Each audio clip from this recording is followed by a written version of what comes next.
and I can seize my own silhouette. I'm getting stronger, step by step. The clock is ticking, but there's no time for regrets. I've been flying from town to town, from London to Taiwan. I've been all around the globe trying to protect your soul. We are heroes tonight. We will fly above the sky. We are heroes tonight. Yeah. We are heroes tonight. We will fly above the sky. We are heroes tonight. Hey, Tristan. Oh, they don't have like. Where's Tristan? Hey, Tristan is Officer Nab, the Zombie King. Hey, Tristan. It's Renee Winterstatter.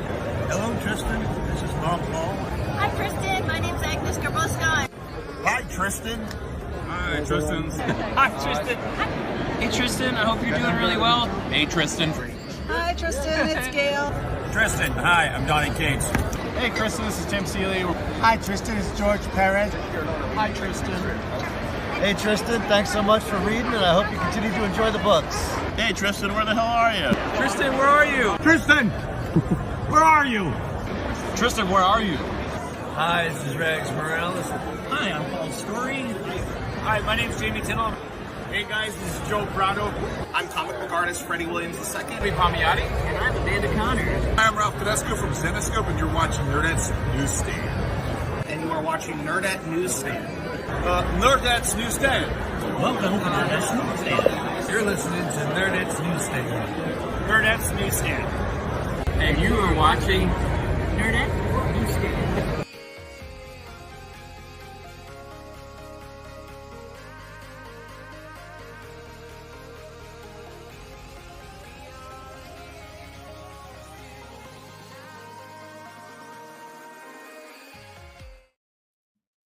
Hello, everyone, and good morning. Good morning. How are you? Not too bad. Say good morning to everyone else first before you forget. Yes, no kidding. Good morning, Nick. Good morning, Puddin'. We got membership for 3 months. That's so freaking cool. Comic book store shelves were empty except the bloodstained issue of Santa's naughty list. The pages had names who had never to be seen again. Going dark already. Going dark. I'm surprised Alvin didn't mention my name was on that list. I was expecting that. I know. I kind of was too. Good morning, Gary. That's sad. That makes me sad. Aww. I'm so sorry to hear that. Good morning, Raymond. Yep. Good morning, Samuel. I did see that. I did see that. Yeah. What the hell? They're not physical. It's like it's a video game. Like he gets super. I seen. I think it was Majority Report or something cover it, and he's like, a woman. It's not realistic for a woman to go beat up men. We were talking about Grand Theft Auto. You either want realism or you want escapism. Which one is it? Because nobody can keep track. Because when it was Starfield and they had pronouns, you wanted escapism. But now it's not realistic for a woman to... I know. Make it make sense. Make it make sense. Good morning, James. Good morning, Pika. Don't even freaking worry about it. Don't worry about it. Chances are Alvin is going to gift you one, I bet. Good morning, Tevia. Good morning, TJ. Hey, TJ. So, we have a lot in store today. We have some, I've been catching up on comics. We have some good Christmas comics to cover, some that are currently out, and some that are older, for sure. And I actually, the majority of my list for the last, so it's 2 weeks, right? Yep, 2 weeks. 2 weeks, yep. Majority, I only have one indie book, and that's really weird. That's good. That's good for you. Yeah, that's very good for me because mostly it's kind of always indies, but there wasn't that, at least what I saw, I haven't read Once Upon a Time at the End of the World yet, but the rest that was coming out wasn't either interesting or something that that I would necessarily read anyway. So, I mean, I've Yeah. only got one.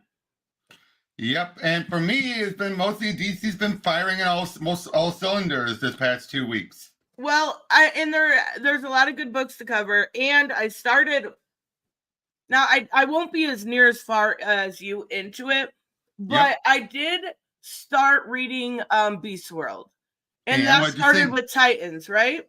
Yeah, actually, I don't know if Titans is tying into it or not. It's been set Okay, up then in I Titans. didn't. It's then I been didn't set. start. A lot of setup is in Titans. Yes. Okay, then I that's as far as I've gotten into, but so far what I can see that is on my book we'll talk or my list, we'll talk about it in a little bit. But I'm enjoying it. Actually, like compared to Gotham War, it looks like we're actually getting something that might be halfway decent. Oh, did you see my talk with Mark Wade when I asked him about Batman versus Robin leading into Lazarus Planet? And basically, from what it seems like Lazarus Planet was planned out already, and it was realizing, you know what, let's just fit it in the event rather than trying to make it be two events right after each other. Right. The fact he even still laughed at the whole idea, like, oh, like, yeah, I know, it's ridiculous. An event within an event. I'm like, yeah, that was like, what? Yeah, that was the solicits are out now, according to Samuel. Good. We were thinking about that this morning, so we will go over them too if we have time. Good morning, Otis. Also, how's the audio with his? Like, I don't know if it's because I'm wearing headphones, but I feel like Robert is really loud. So let me know. No, you're fine. If I am, I will turn myself down because. Okay, do I sound better? Sound better to me. Okay. Let me know, you guys. The reason why I had it up so high lately is because everyone kept saying, you sound too quiet when I record my rant. So I'm like, you sound too quiet, Okay. Oh, yeah, your rants were like I had to put on it full volume and use an audio booster. Even when I'm yelling, it wasn't that loud, I realized. Well, that works. It's everyone's saying thank you, TJ. Yep. Okay, so Bleeding Cool is showing off the solicitations. They're showing off the DC Connect book, so that's okay. Good. All right, so we will get there, but I want to cover comics first. I want to make sure we get into some holiday books because I have a couple, and we've got Silent Night, which has been coming out. Yep. And Twas the Night Before Christmas. Yep, the Batman Santa Claus. I love that first issue. Badass Santa. Wait, did you read issue 2? Yes, I have. I'm saying the first issue is what really sold me. And I don't even know that I was familiar with the writer, and it's an incredible story so far. Oh, Jeff Parker's been around for a long time. Okay, well, it's just me. Let me see what he's done that you might have recognized. I don't know. I'm really enjoying it, so we'll cover that too. No, not the musician. There's a musician named Jeff Parker, not that one. Jeff Parker Comics. What's he do? Okay, the guy who's done random issues here and there, usually filling issues. Oh, Batman 66. Oh, okay. He wrote the majority of Batman. Oh, and he's the guy who took over from Jeff Johns on Aquaman. Okay. So he's the one who gave us Aquaman's mom during that. All right. Oh, and Future Quest. The Future Quest from the Hanna-Barbera book. Yeah, I totally read that. Hey, I was just saying in case you surprised me. No, I know. Okay, so Batman 66. So I shouldn't be. It's a really good story. It's about Krampus, and there's a lot of fun Christmassy elements in it. So we'll get there. Let's talk about our regular books first. I'm sure you have more than me. 1, 2, 3, 4, 5. I have 6. Oh yeah, I got way more, but I'm not going to go over all of them. In fact, I'm gonna mind if I just beat through the first from 2 weeks ago's books first? Yeah, go ahead. All right, so I'm just going to do a quick, speeding through it. So good morning, Hooded. Again with my hair. God. It's always the hair. Okay. So I do have this in my to read book, but I have not read it. Did anyone else happen to see the video by Chip Zdarsky that he put out, and he's like, well, I guess I'm a YouTuber now. And then he's like, hey, what's up? It's your boy Chip. Like, oh, geez, he's trying to be like your boy Zach. Yes, it was really, really good. I meant to cover it and I didn't. It's your boy Chip. But yeah, I like how this is bringing the Zur and R stuff to a head in ways that I didn't expect. And so it turns out the different multiversal Batman are still in his head. So in other words, Zur and R got stronger by meeting the other Batmans. And I was wondering, wait, does this mean they each have he infected them with Zur and R? No, it's the other way around. Batman was infected by them, becoming Zur and R duplicates in his head. Okay, yeah, I definitely think I'm going to be waiting to pick this back up till the Zur and R stuff is over. I'm super over it. Oh, I agree. But that Jimenez art is so but the fact good. it ends with him jumping in the failsafe. Wait, Zur and R? Yeah, he jumped in the failsafe. Okay, yeah, that could be decent. That could be. Yep, and we still have Vandal Savage is still in the Wayne family house or manor, Wayne Manor. He looks like that picture looked like he was they're trying to make Vandal Savage a sex symbol. And there are times where he does that, depending on the artist. I said depending on the artist, I said. Right, that's true. Okay, we'll go over that. No, wait for that. I know. I'm pretty sure you're going to talk about this one. Yep, wait for that. Shazam! Okay, yep, go for it. Well, just this one just continues on with get this, it has all the other kids of the family, they become Fawcett characters.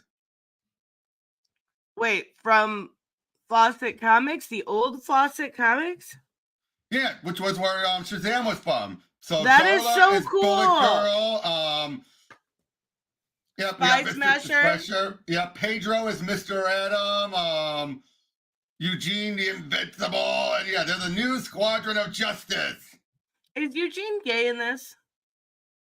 I don't think they actually they went with that. I think that's a movie only. Okay, I wondered. But yeah, they're fighting the different gods that make up Shazam, basically trying to make it clear to them, like, leave him alone.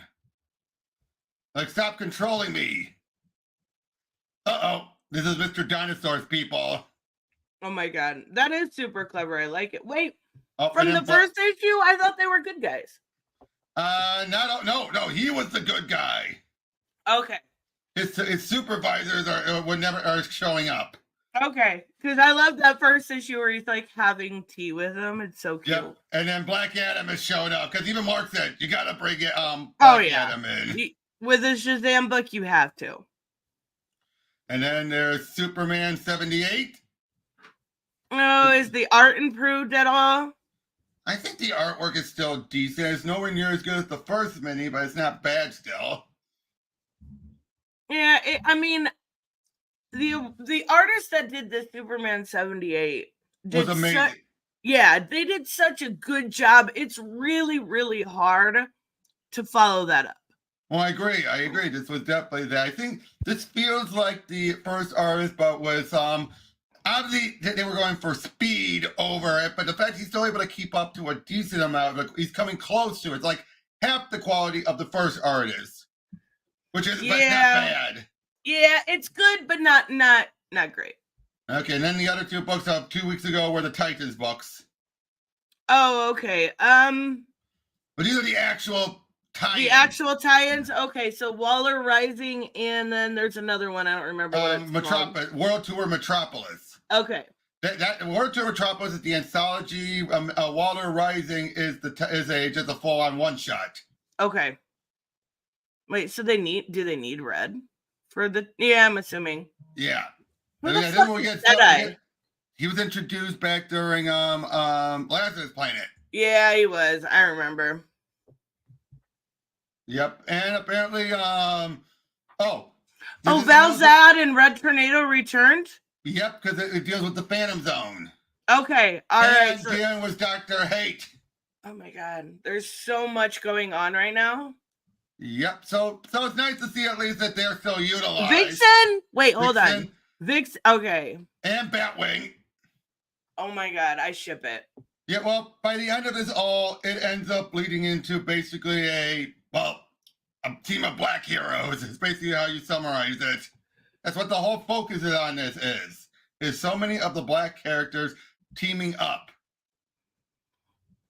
I mean, why you gotta focus on their skin color? I'm not, they are. They're just existing.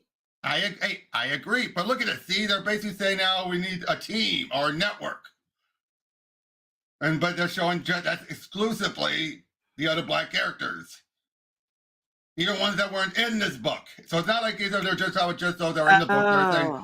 They're saying all of them. Oh, wait, go up. Is who the fuck is that above Valzad? No idea. This artwork is really wonky. It's really wonky. You Okay. got Valzad and Calvin Ellis next to each other. And look, Icon. Why? They're black? Superman. Yeah, I guess so. Okay. And then here we got a bunch of this is where we get Dreamer showing up. Okay. Is this the backup? Yeah, this is no. This is the anthology book. Oh, the anthology. Okay. Yeah, this is the War Tour Metropolis. Is this got John and Dreamer? Yep. I like them working together. And this is what sets up for Dreamer will return again in Action Comics, which she does. Oh, Turtle Boy! Jimmy becomes Turtle Boy! Oh my god. He's like, oh, and they have Emil Hamilton back as a good guy. Good. Professor Hamilton. The story takes place after Beast World 3, so we don't know what's being caught up in. Wait, is that Power Girl? Yep, that's Power Girl. She's a bird. She's a flame bird. Is that from the Lazarus Planet stuff? Her power? No. I have no idea. It says here this is after Beast World 3, so something happens in 3. Okay. Yep, and then Don't Stop, A Tale from the Beast World. That just deals more with John. Wait, who wrote this one? This was written by some guy. Oh, Joshua Williamson co-wrote this with someone else. That's John? Oh no, that's Superman. Sorry, I saw John earlier. Okay. I was gonna say. Yeah, I saw John earlier in it. That's what threw me off. But this ties into Superman, as it sets us up for Brainiac. Awesome. The stories, obviously we're not going over the dialogue, I'd say these stories were not bad. They're definitely seem to be more focusing on the actual, I think this is an event that has more opening for good stories, as opposed to Lazarus Planet, which was, let's make up a whole bunch of characters. I wonder if they're going to be doing that first story right here, what does that say it continues in, or doesn't it? It doesn't. Okay. So it's just like a filler. Okay, never mind. Yeah, they don't say what is going to continue in, but I think this is their plan of doing this. Okay. As long as that's Vixen in, I'm in. Oh, I agree. But again, like I said, the fact is, like I said, you had Joe and John. They weren't in here. That's what was tipping me off what this plan was. It's like, oh, that's what they're doing. Is that supposed to be Bumblebee? With the wings? I think so. Oh, God. Okay. All right, whatever. Oh, and I think that's supposed to be the Wonder Woman from Calvin Ellis's world. Oh, okay. Yeah, because I see Nubia. Anyway, is that thunder or lightning? Yeah, probably. Like I said, so that's their tenants. It's like, really? All right. Well, there's one story in the 'Twas the Night Before Christmas that was super weird too that we'll talk about. We'll get to that, but yeah, that was from 2 weeks ago. So you can go over your books from 2 weeks ago is it just in general clumped together? I just have them clumped together. Okay, then I'll just speed through my other ones. I'll speed through. Again, I'm speeding through. You don't have to speed through them. Here, let's do this. We'll talk about all right Black Canary first because Birds of Prey.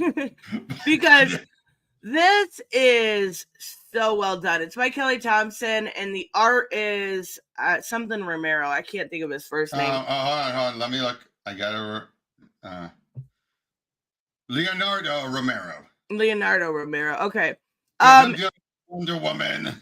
We finally see them on the Mascara. Mm-hmm. And I still love this Wonder Woman design. I absolutely adore this like old styley but kind of updated artwork. And the way that they do the designs is so good. And I love Zealot in this because she's like trying to be reserved, but she can't be reserved because they're getting attacked. They're fighting. Like the fact that Wonder Woman takes down Barda was kind of annoying.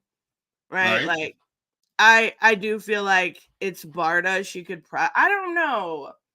Hard to say. I think I would go with Barda on this one. Just because Barda is superior. But yeah, she does, Wonder Woman is still a goddess though.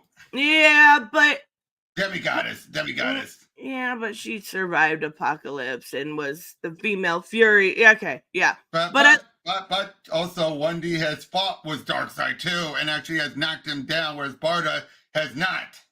Yeah, but Barda is superior. That's all that matters. No, I'm just kidding.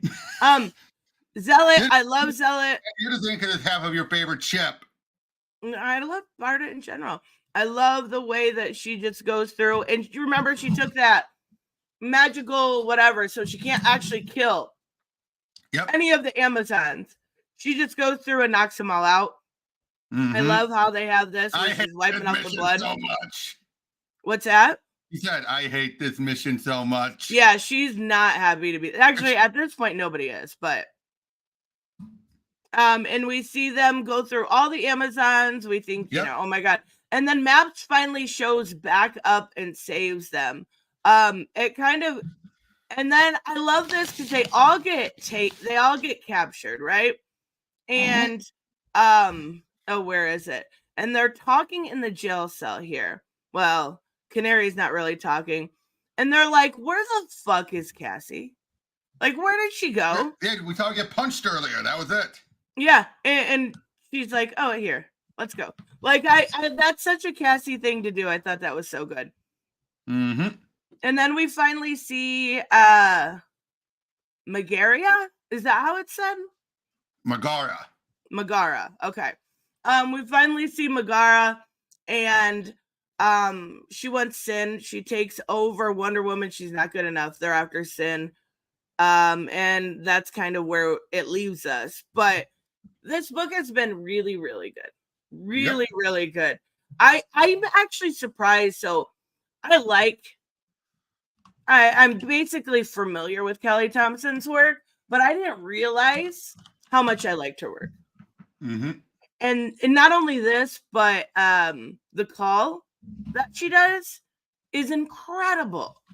So I'm glad to see that she's getting some more work. Mm-hmm. Mm-hmm. Good morning, FA Gaming. Okay, what's your next book? What? Oh, I see it. Actually, Getting last normal issue. Last normal issue? What do you mean? He saw the annual and that wrapped up his run. Wait. Who's? Philip K. Johnson. He's okay, done with who's the book. taking over? It's going to be a rotating artist and writer team. First, it's going to be Jason Aaron, and then it's going to be Mark Waid. Oh, so it'll get better. I'm just saying. Mark Waid's a good writer. It's just as good. Yeah, he did Warworld. I got to give him some credit. And just because you're just picky about Superman doesn't mean that his writing suffered. Yeah, that's fair. But there's okay. I'm not gonna. I mean, I keep going, but there's something in this other book. Come on, we got John Constantine with Superman. Why does Superman look fat? Holy dad bod. What? What? Look, you see his muscles right there.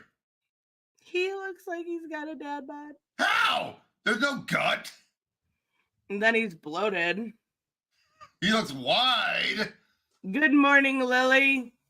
Oh, but yeah, so this is all set up for the conclusion in the annual.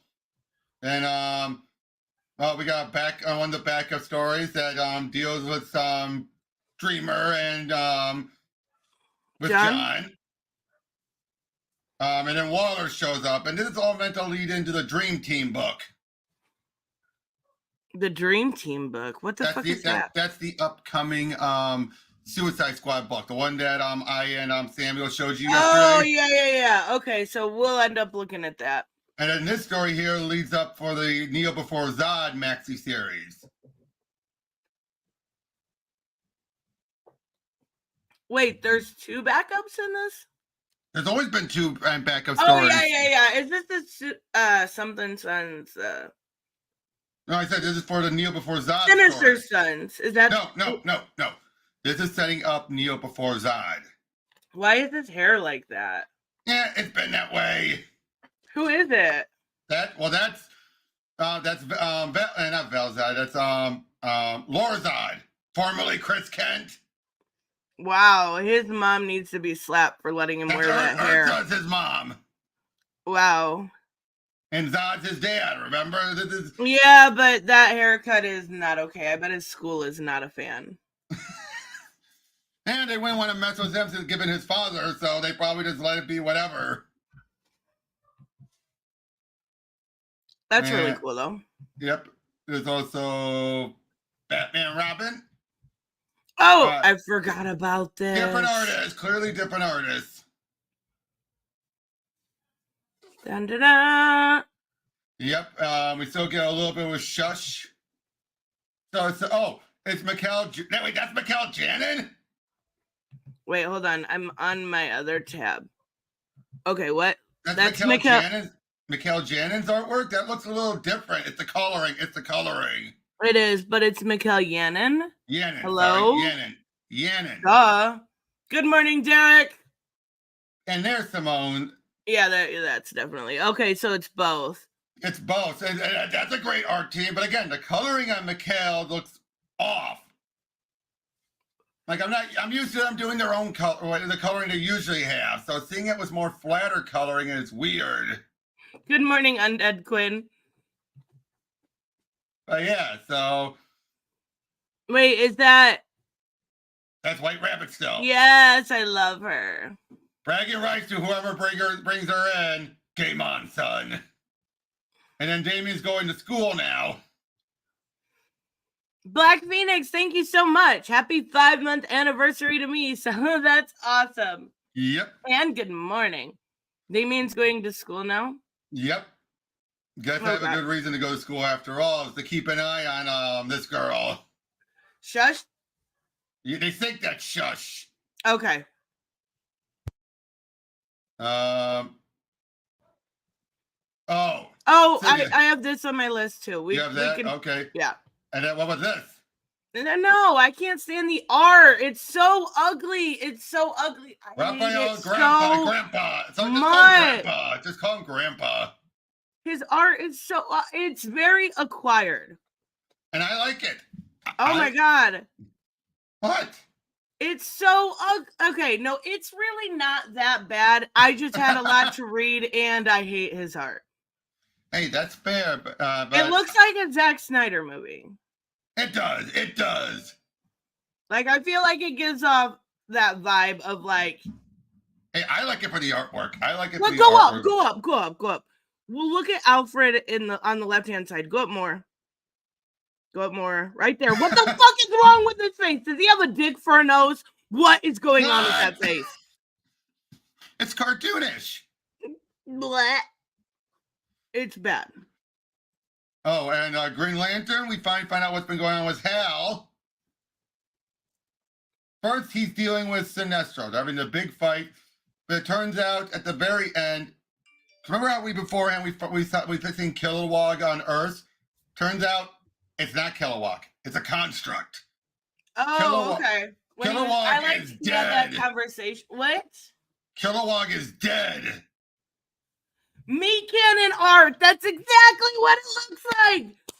That is exactly what it looks like. Oh, by the way, that's Razor. This is Razor from the cartoon.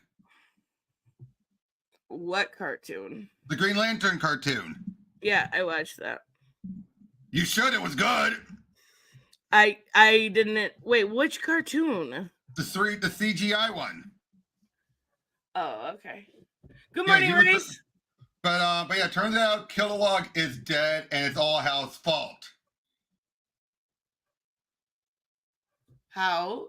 We don't know yet. We'll find that out next issue. But that's what they're revealing, why he's been on Earth this whole time in exile because of something that happened on Korrigar. That's oh yeah, there's more stuff with the Sinister Sons.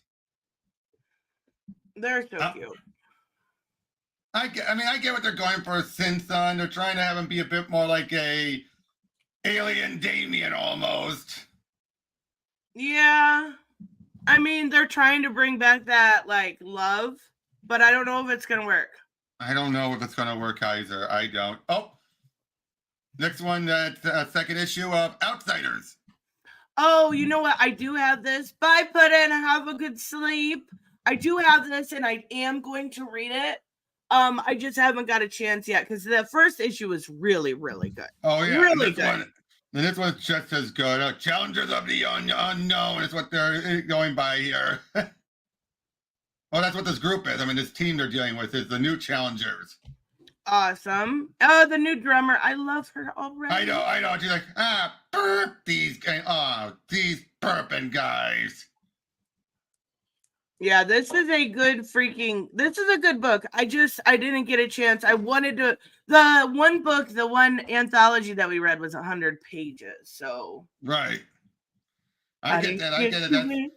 Yep. I'll be honest, I haven't fully finished reading it, but I read enough that make me What is that? Some abomination. Kate looks so good. Yep. Speed Force. Another book I'm not reading. You should.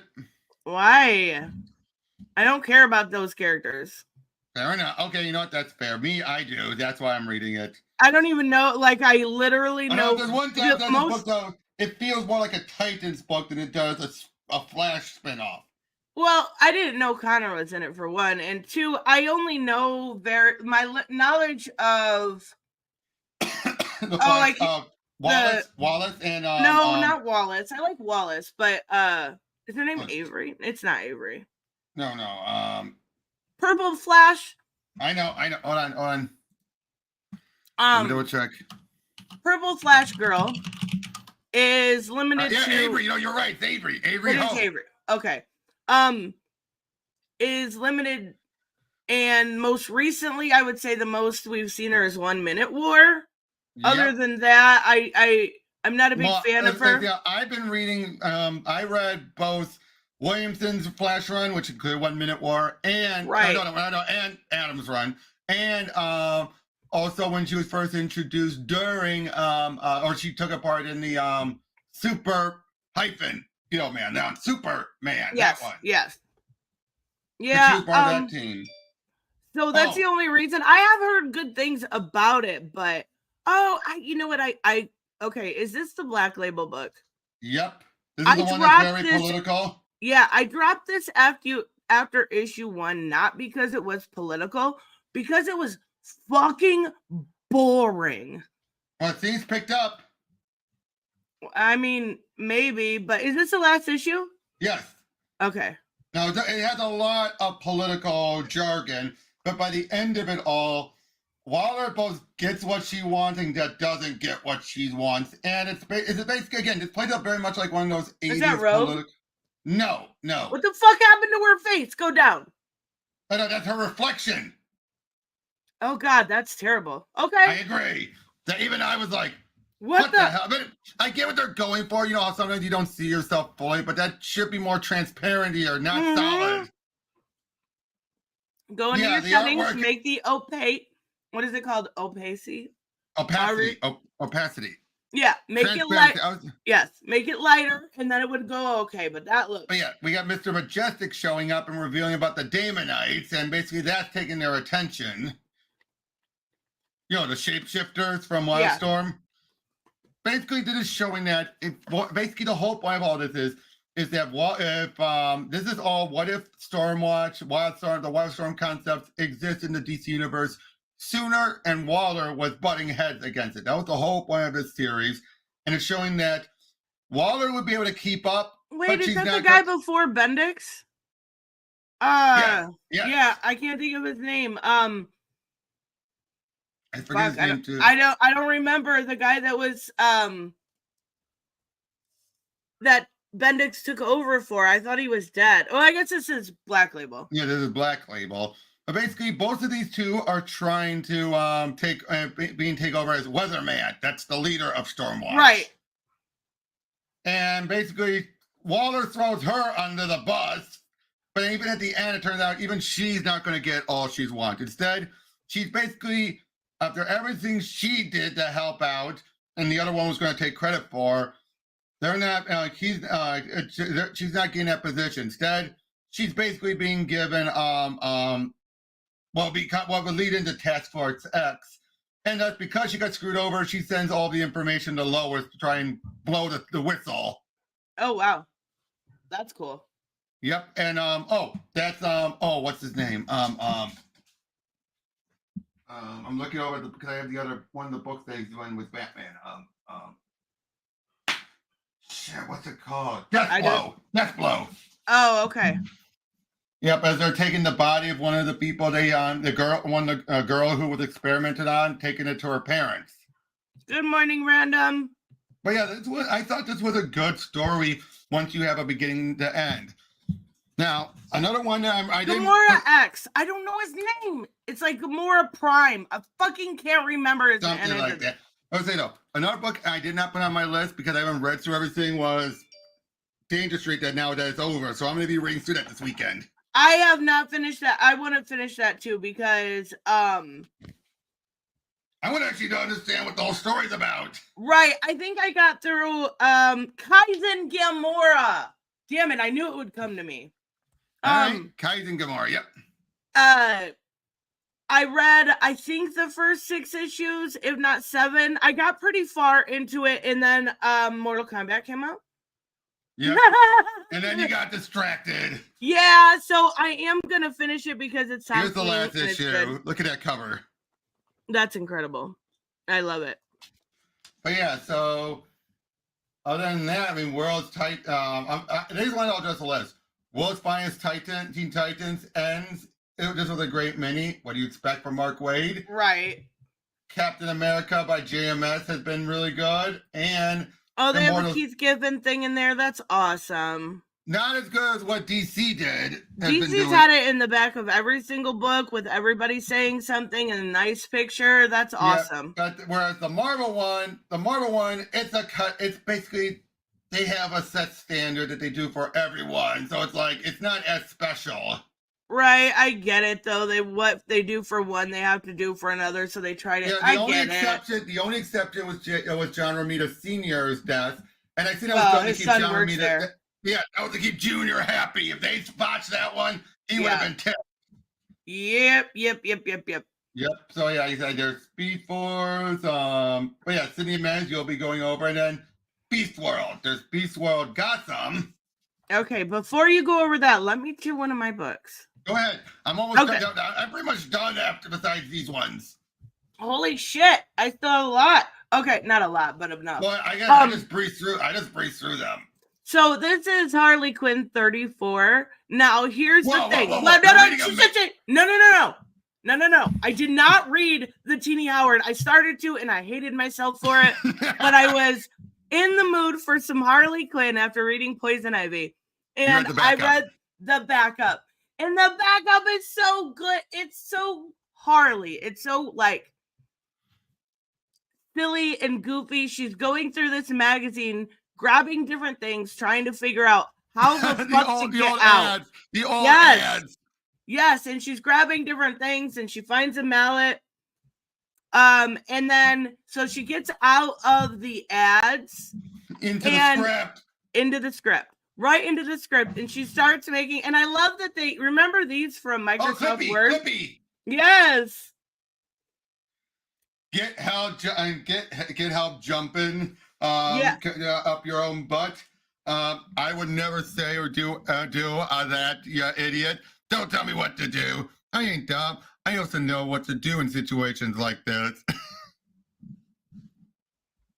I loved it because all this, like, there's just a bunch of little things you can go through here, right? Yep. Which was really fun to go through. And then she ends up from the rough art. Yep, to the rough art, and Where's she's my trying. middle finger? And they kind of took a page out of Jeremy Adams, like saying, oh, it might be the next part that she needs help from us, right? Mm-hmm. So she ends up in this other ad for a statue. Yep. And she's talking to herself and she's like, okay, come on, do it for me, sexy. Trying to get her to swing the mallet. And she can't. So this is where she's like, okay, come on, help me. 1, 2, 3, pull me out. Like, it was cute. So she ends up at home and she thinks she's free. And then she sees these bubbles popping up and she gets, upset with it. And then she blames it on us. And then she smashes it and then it's over. But it was really, really cute. It's Steve Lieber artwork. I love Steve Lieber's artwork. I thought this was really well done. This was better than the entirety of Teeny Howard's run. Probably because of Grace Ellis. I mean, it was really good. It was cute. It was very Harley, and that's what I appreciated about it. Mm-hmm. All right, what you got for us? Beast World Tour Gotham. We get one story dealing with that's Batman. That's mutated Batman. She got transformed during. Okay, let me go over the main one. Basically, Yeah, because I'm lost. Sorry. Right now, we're seeing Beast Boy. Remember, he's lost his mind now. He's setting up spores, but the spores are turning beings into animal. Animal Man is freaking out because now more and more creatures are connected to the red. Oh, wait. Animal Man shows up in this? Yeah, because why wouldn't he be? Because remember, this is not just a Titans event. This is a main event. That's so cool. Yep, Batman's trying to help protect some people as he gets attacked by one of the creatures and some of the transformed people. And first he's putting up a good fight as he and Nightwing fight him off. And not sure who she thought to be, but she's a snake woman still. Yeah, I think just a random woman. But then Batman turns into this wolf creature. Oh, Jesus. Yep.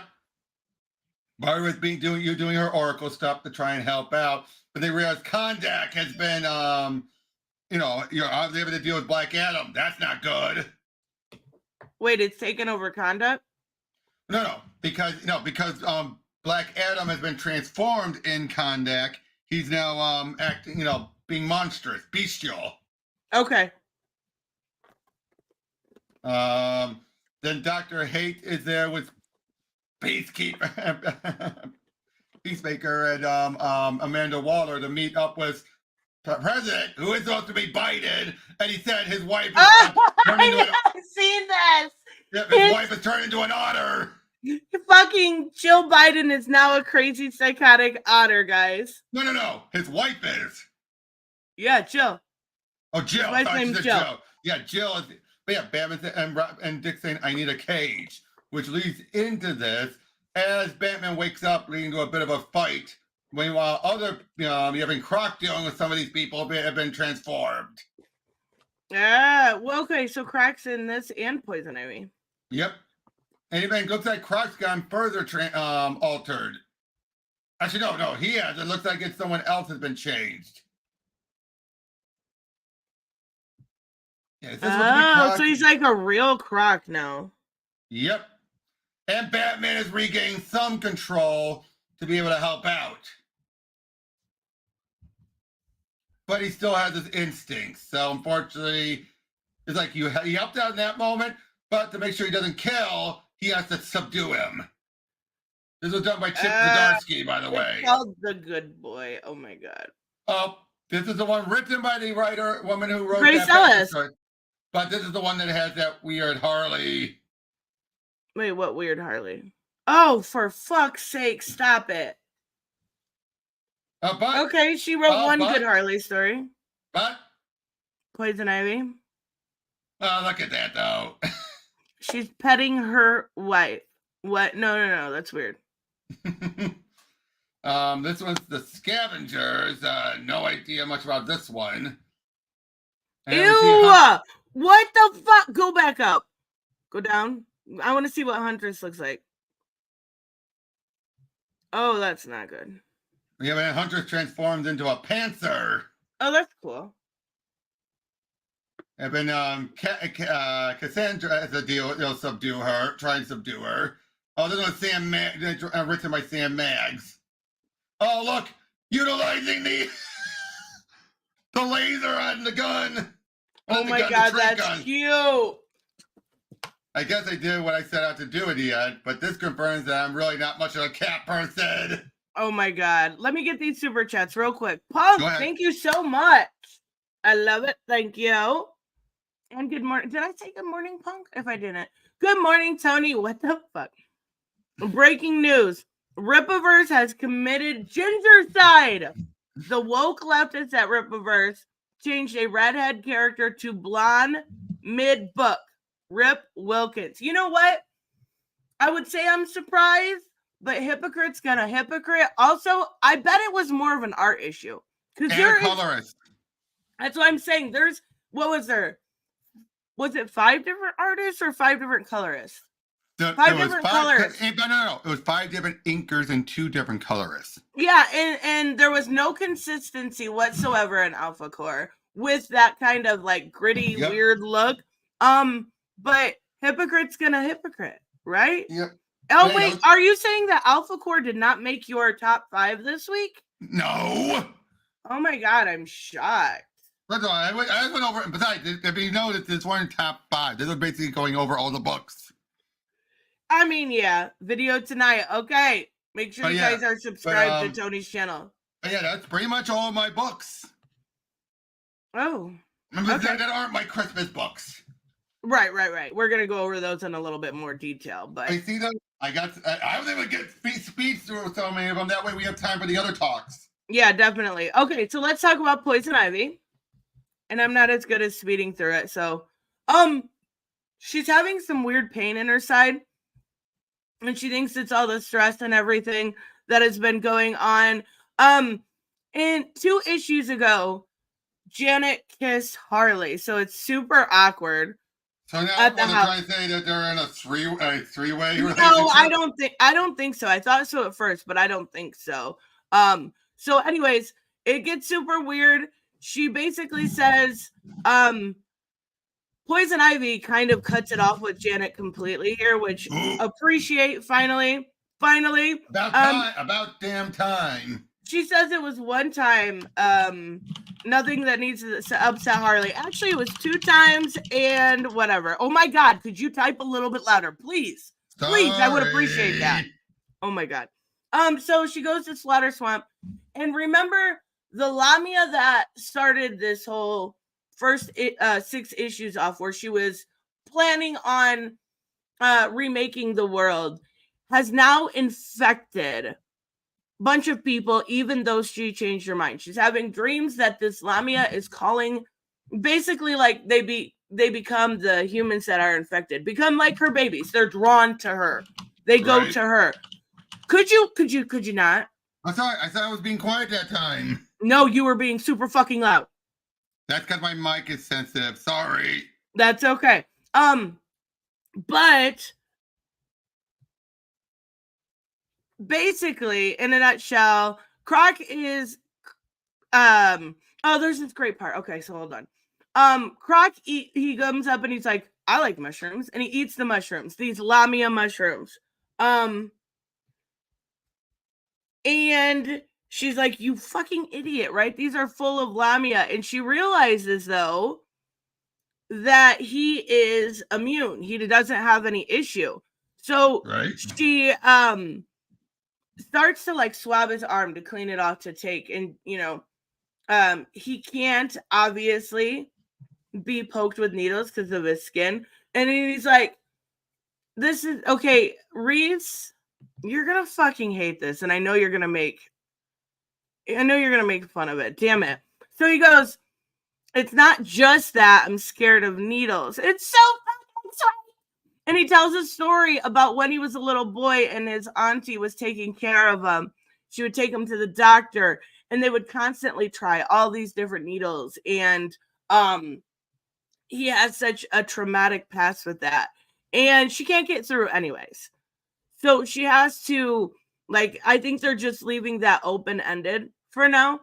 To eventually he may be the cure to the Lamia. Right. But in the meantime, her babies start coming for her. And they start, there's a lot of action in here where they're fighting. A couple of them actually show up until, and I love this, they're in the swamp. They're in Slaughter Swamp. Oh no. Solomon Grundy is not happy about it. Grundy, born on a Monday. And I love this art. It's so good. I love the way this trippiness goes with the Lamia. And they start fighting. They realize they've got so many more people that have shown up, so they're gonna have to work together. Mm-hmm. And that's where it ends off. But now we've got Croc, Poison Ivy, and freaking Solomon together. I love it. I find it funny that Reese shows up when you're going over a comic that he can say, not for guys. When I went over a whole bunch of other books that definitely show more guys and everything. Come on, you have Batman Robin versus a Wolf Batman. Nightwing versus Wolf Batman. Funny how he misses that. I think he probably saw it. He probably just doesn't care. True. I'm messing around when I'm saying that. Oh, right? I know, but I don't think Poison Ivy is a girl maybe. I don't know. I like it. I'm a girl though, so are you reading it? I had to drop it due to expenditures. I already have That's too many fair. books. I have too many books as it is. Something had to be dropped. It ended up being that one. I mean, I think it's got really good art. I love Poison Ivy as a character. I keep an eye on it. I'll say no. I keep an eye on it though. I do keep an eye on it. There are a lot of good, like, maybe it's a little bit more on, like, obviously I showed you a bunch of action. There's a little bit more.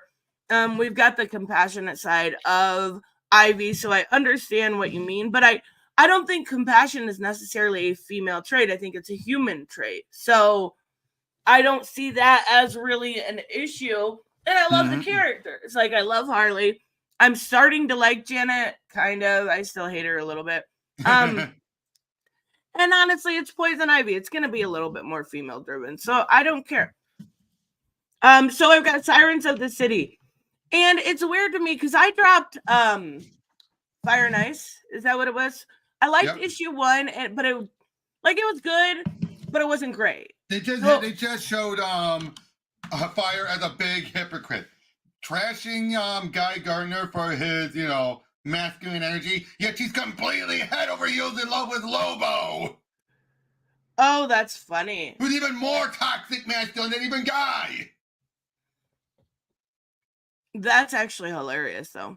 See, I dropped it, and it's done by Joanne Starr, and I'm thinking about going back because Especially after I said that. No. Just because I really like what she's doing with Sirens of the City. I'm curious about some of her other work, but I have heard people.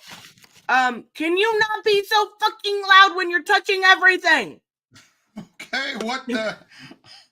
Holy shit. It's never been. See, this is why people keep on saying you're being too quiet. But if I have it too sensitive, you hear everything else. There's a setting under the audio tab that says reduce background noise. That might help.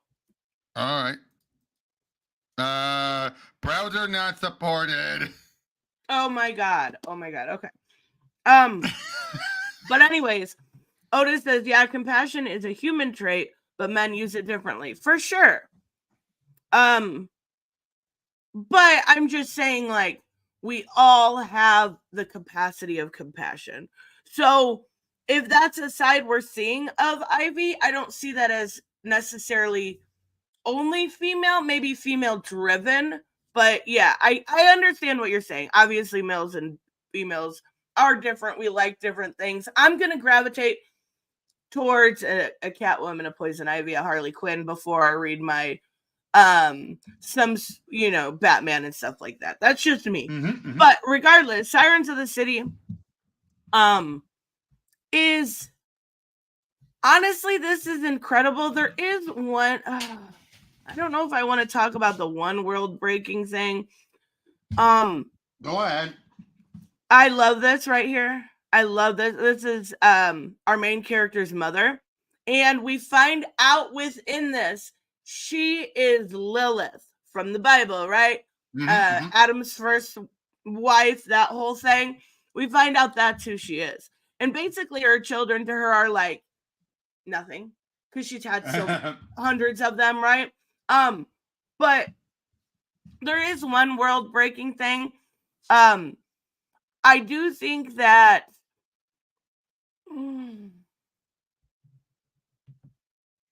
there is, okay. So I don't know how to say this without like offending somebody. I'm going to offend one of you guys. Just deal with it. The only people that can be sirens in this world are female. Mm-hmm. They have to be female. That is a female thing. There's also something that is a male thing. And I forget what they're called, but they can basically control and manipulate, whereas the women are sirens who can use control and manipulate in their own way, right?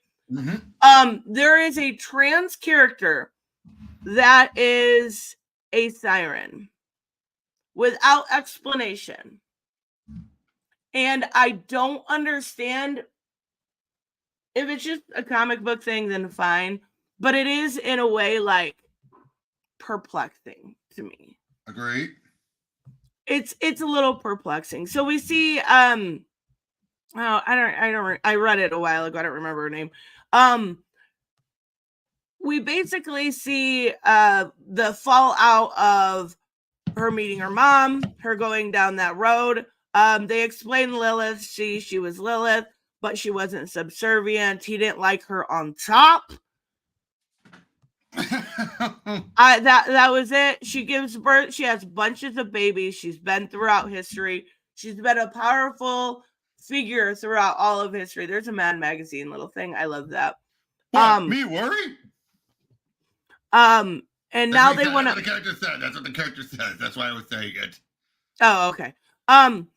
And they're trying to find her because this baby is going to be very powerful. It's basically the birth between two opposing factions that had fallen in love. I love Lilith's design. She's adorable. Mm-hmm. And we finally, her mom starts to taunt her. She's like, because she's not in control of her siren powers whatsoever. And she's like, you don't mean shit to me. And here I am, all you ever wanted, a mom, and you're terrified, crying like a baby. And she finally teaches her in her own like wicked way to use her powers. See, this is the trans character. Mm-hmm. It's not explained, and that's the thing. So they want the girl, they're all gonna fight. There's a big fucking fight.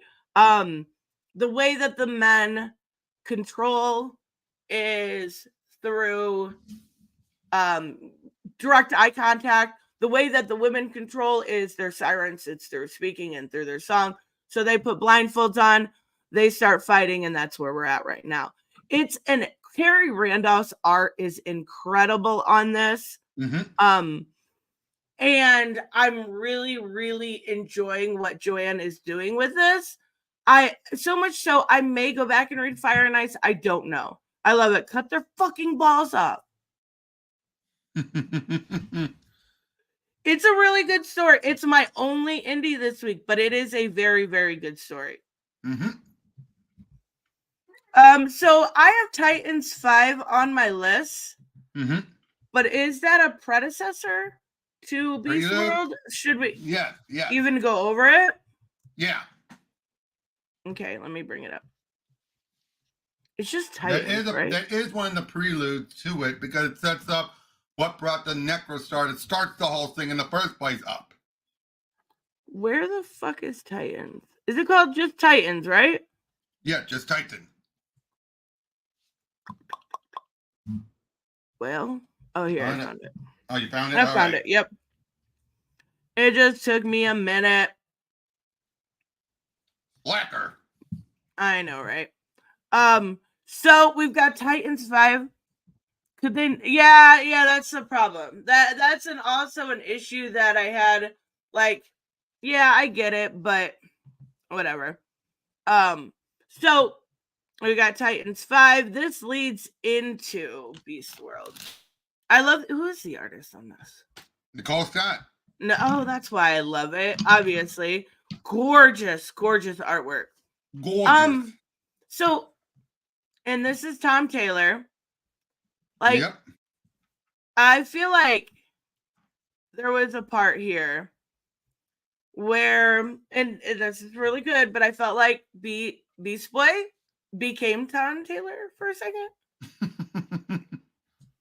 Like, he got, got super fucking over the top about the people that harmed the planet. Like, there was a little bit in there that I felt like it was like, okay, calm the fuck down. That's where it's a little self-insert E. Yeah, this place gets devastated by fire, and you come here to make life worse for cash. Seriously, like, it's just so out of the blue for him to pull that. That's where, again, when people were saying, but I think when that Glenn guy was talking about self-insert, he was talking about that, but happening all the time in some characters. And Marvel is notorious for letting the characters do that. Where you have a moment like that where you're like, that's the writer. That is not the character. That is the writer. Yeah, that's exactly what it felt like. At least here, though, it was contained to this one bit. Yeah, and Raven does calm him down. So they're at the museum, and Linda tries to kill them all. Mm-hmm. Levi Kamai, I gotta give Tom Taylor props. I showed you that. And that's why I read this, because I wanted to see what how they brought him in. I love this Swamp Thing. If you haven't read Ram V's Swamp Thing run, do yourself a favor. It is so damn good. And at least Dark Crisis made it clear both Swamp Things exist. Dark Crisis made that clear? More so, I think, to anyone who the damn book made that clear. I know, but I'm saying the fact that we saw the two of them working together on something.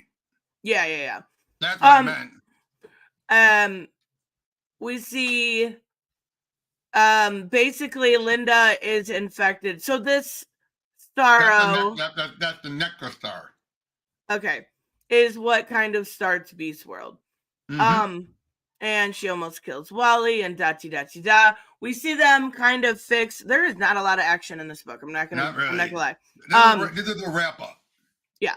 And they are fixing this area that was devastated by devastators. We see Levi and Starfire work together to bring back the green, Beast Boy to bring back the fauna.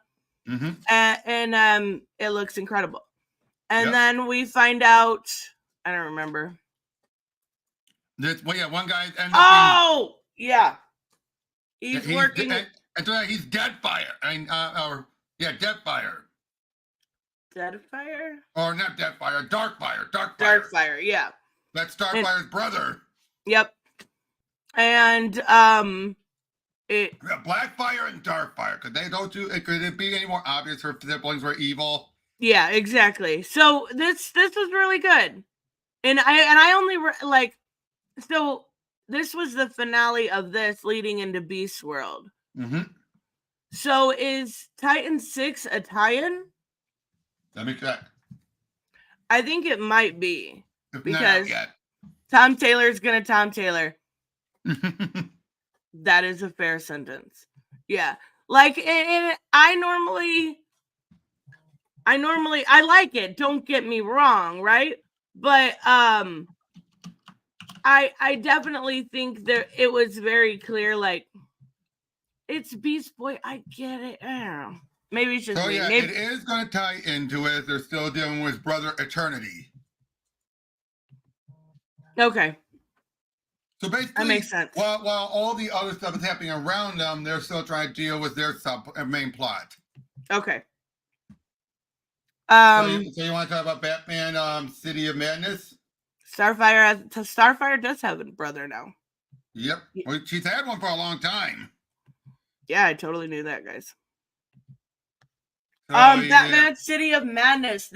Okay, hold on. I want to preface by saying this. If you want to read a Batman book that's incredible and that is much better than we have gotten from the main line, this is... I'm trying to think of what came out this year. This is, to me, hands down the best Batman book of the year. So far. I'm trying to think of what else Black Label came out, or even mainline. I don't know. I'm not going to argue. Actually, I'm not going to argue with you on that. This is in... Oh, my God. Sorry. Are you beating on your... No, I'm typing, and that one I was actually going quiet, trying as quiet as I can. This mic is so hypersensitive. Okay. Gotham, in the second half of Gotham Year 1 came out this year. That was Tom King's book, right? Yep. Okay, that is the only... Yeah, that was... We also had a bunch of the One Bad Day book. We had the Beyond White Knight wrapped up. And then we had the Joker kids, everything. Yeah, but that was a Joker kid book. That wasn't a Batman book. That's true. Punchline wrapped up this year. We had the second half of the Joker, but again, that's not Batman. I don't know. I think I love Christian Ward as it is. Andromeda. I agree with you. This might have been the best stuff this year. Like, if I even think somebody like Reese would enjoy this. I think this is a Batman book for everybody, no matter what entry level you're at. Like, this is incredible, and Christian Ward is only getting better and better. His Andromeda sold me. Aquaman Andromeda. And I've enjoyed his work ever since. Such a good artist, and the coloring looks funky, but that's his aesthetic. It's his signature.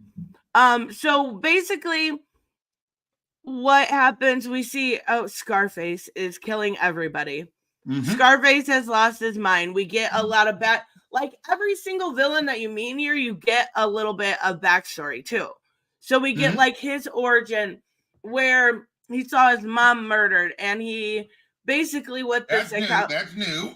Yeah, what the psychologist had said was that he puts his anger and aggression, it's kind of like a second personality, onto his bear. And his sister didn't like that it was a bear, and she's like, you know how we do, right?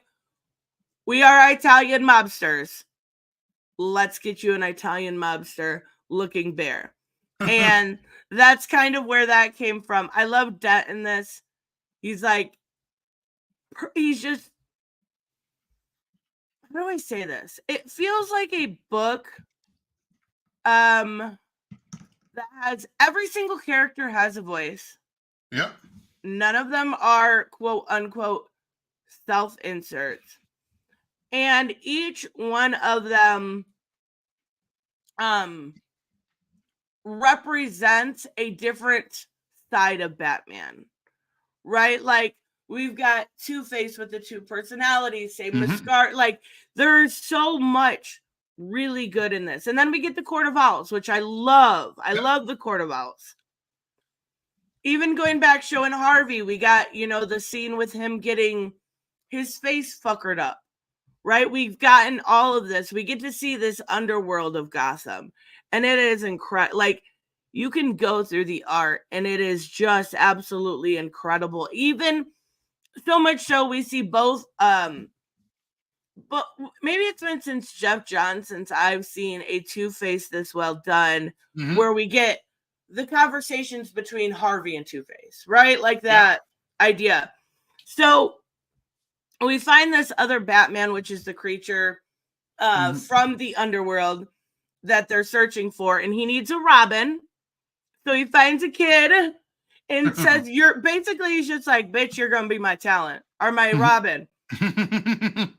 Batman goes to, with Talon, and we see Dick show up. He was fighting, Clayface, who basically he said was more like Rage and Fear instead of like the regular Baslo, right? He was talking about how he was absolutely insane. Everything's getting darker.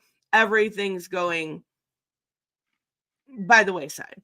So we see in Gotham, and with the Court of Owls, they basically flip the switch and show the underworld of Gotham, which, to my understanding, was it's basically like Gotham, but evil, like the hell. I think that's how they kind of explain it. But for every like for Batman, this is the evil Batman, right?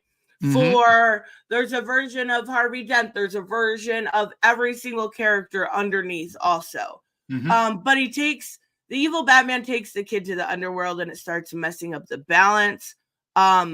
We get these incredible Harvey stuff. Really, really well done.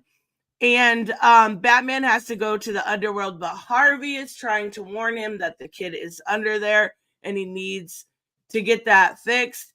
And then we end off in Arkham with Nightwing trying to figure everything out. He said, who needs Scarface now? And he makes yeah, he makes his own hand. Oh, I thought that was the end. I don't know why I thought that. And then they show the parallels between and it's really good, and it's a little bit of that lines of, did Batman create the villains or did the villains create Batman, but actually done well? Which is really cool. And then they say the Court of Owls basically says we're not taking chances. If we need to blow up the whole place, even if Batman is there, we're going to do it. Yep. This is incredible. Agree. By the way, if we're including trade paperback collection or big collections of books, you know what I would say was the best Batman release of the year? What's that? Hold on. Okay.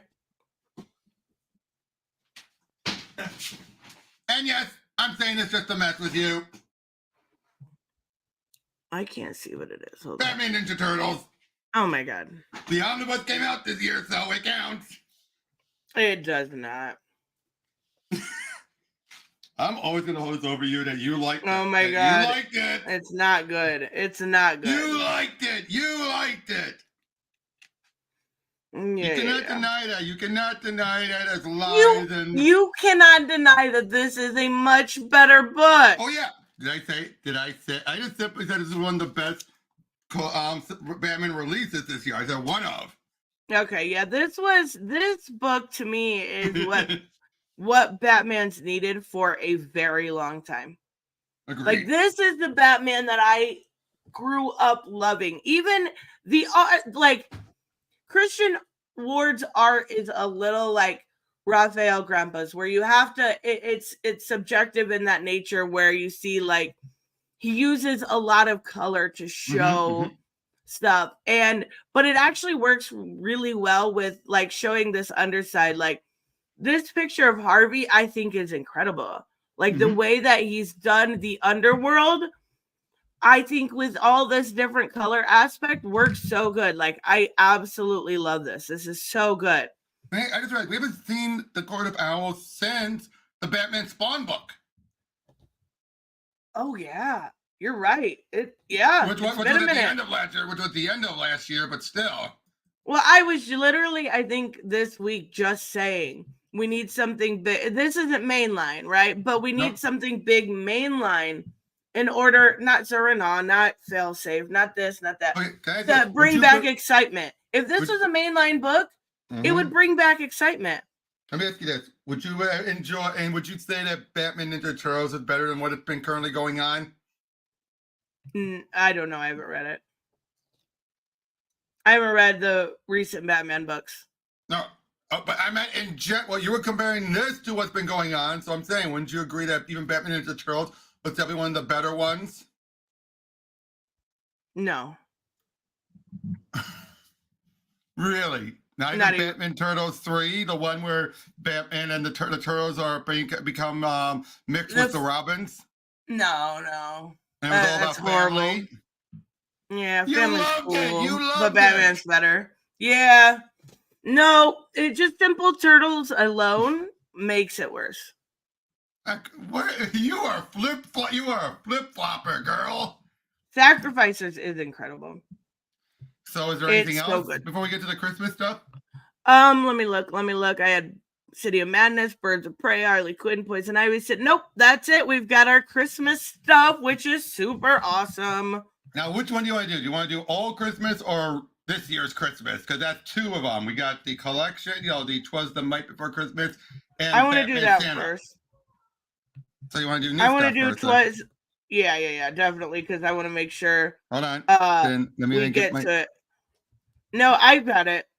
Oh, okay, because it's on DC Universe Infinite. That's why I was loading it up.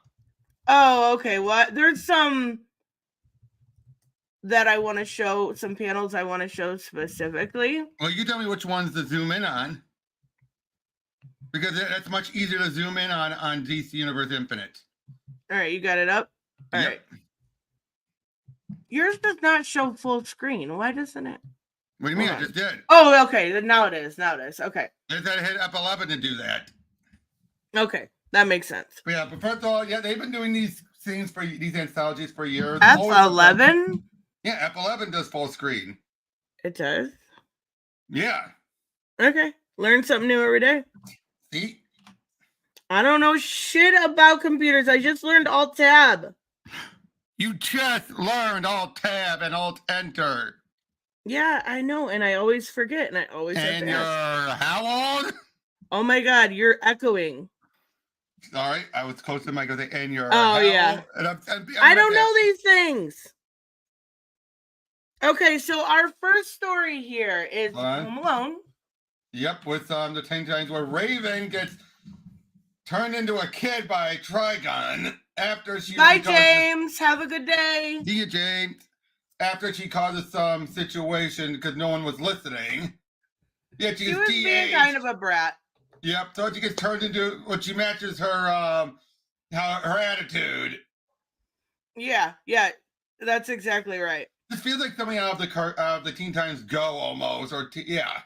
Yeah, I was gonna say something very similar. Like it definitely had the Teen Titans. Whoever wrote this, by random, definitely has watched Teen Titans Go.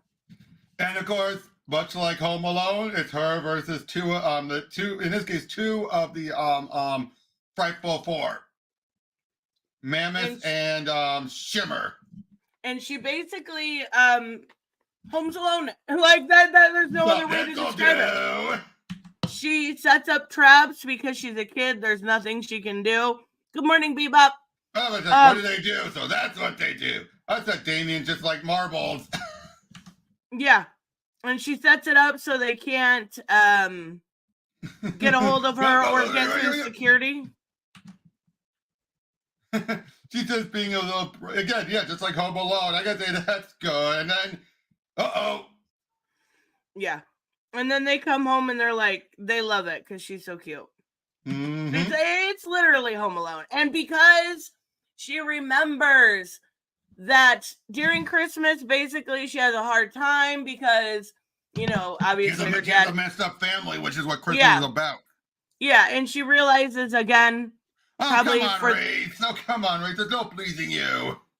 This looks terrible. This story was okay at best. It was, it's cute. It looks beat for beat Home Alone. Yeah, it would have been cute, like in a little short. Oh, like robbing around the Christmas tree. I know. I that's so cute. See, in it, and then she remembers about family and it's Christmas. This story was awesome. Harley and the art was so good. Okay, look at the two ladies. I love the way that they did, like, because I would never put this Amethyst with Harley. I would never think of this story. I agree. But basically, what we have here is Amethyst. She is the princess of Gem World, and she is stressed the fuck out because she's a princess, she's a daughter, she's a student, she's all these things, but she doesn't get to just be herself. So her ward basically has the idea that she could have a little vacation by trading spots with somebody. She picks Harley. To be Harley. Yeah. And she's having a hard time. Poison Ivy kind of guides her through it. I love this. Guilty. Diplomatic immunity. Yeah. Basically, Harley fucks everything up in Gem World.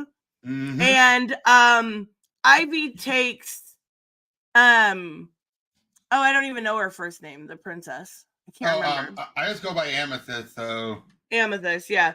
Amy is her first name. Amy. Ivy takes her Amy. takes her to the roller rink, which we haven't seen since the Palmiotti kind of stuff.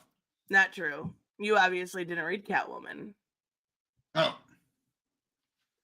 I'm just kidding. But yeah, they did a little thing in there. But and then they have to obviously go back to normal. She takes the mallet with her. Yep.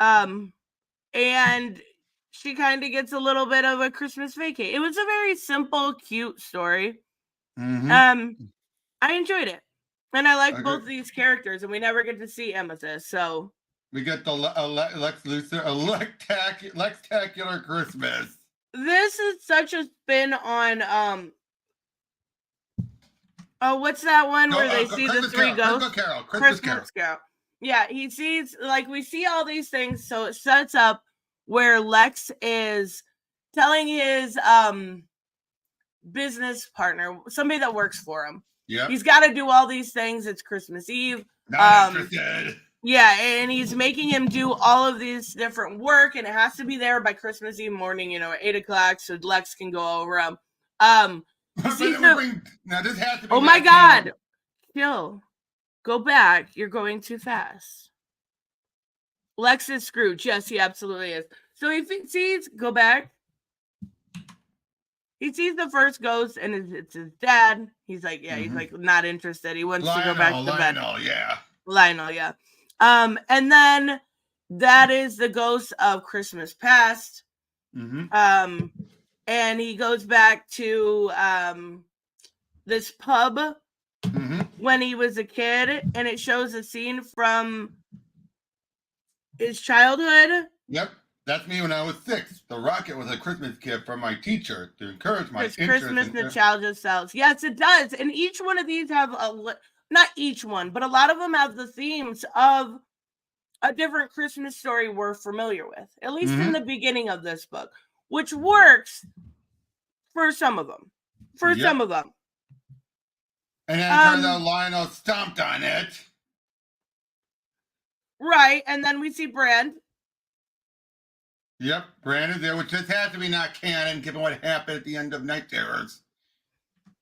Well, yeah, that's fair, obviously, but yep, Christmas present.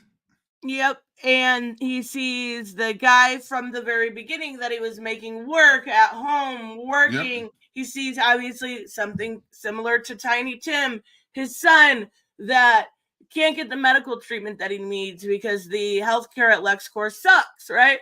And then we see the last ghost, which is Spectre. Obviously. Yep. The only thing I hated about this, because I like this story, it was well done, is Spectre looks like he's wearing a diaper. Kind of does, yeah. It looks like he's wearing a diaper, and I don't like that. But whatever, it was one. Constantine! Channel. No, what he ends up figuring out is because of clues within the different ghosts, that this was all a ruse. There was no ghost of Christmas past, present, or future. There was nothing like that. He actually, during one of the memories, it wasn't even a real memory. And he saw one of Constantine's cigarettes on the ground, and he knows his brand. So basically, he's like, yeah, you got me. It was all a ruse, da-da-da-da-da. So he goes back home, and he goes to bed. And he's saying, he was just trying to do his good Christmas deed. And he's like, no good Christmas deed for me. And then he ends up calling the guy. Bob Cratchit. Yes. and telling him, you know what, take today and tomorrow off. You got to do the work on the 26th, but have Christmas with your family. And like, Humbug. So, yeah, so it was a nice Constantine twist on worked. it. So Constantine was able to get it to work. Yeah, he was able to get it to work, and it was a nice twist on the idea of the Christmas Carol, but making it work in the DC universe. And I thought it was good. I like Lex. I like to see businessman Lex like that. So it worked. Agreed. Okay, this is the story. We may go a little close. Okay, can you zoom into the first panel? Mm-hmm. So there is a couple panels on here that we're going to talk. Did you read this one? This one I missed. Okay. Go ahead.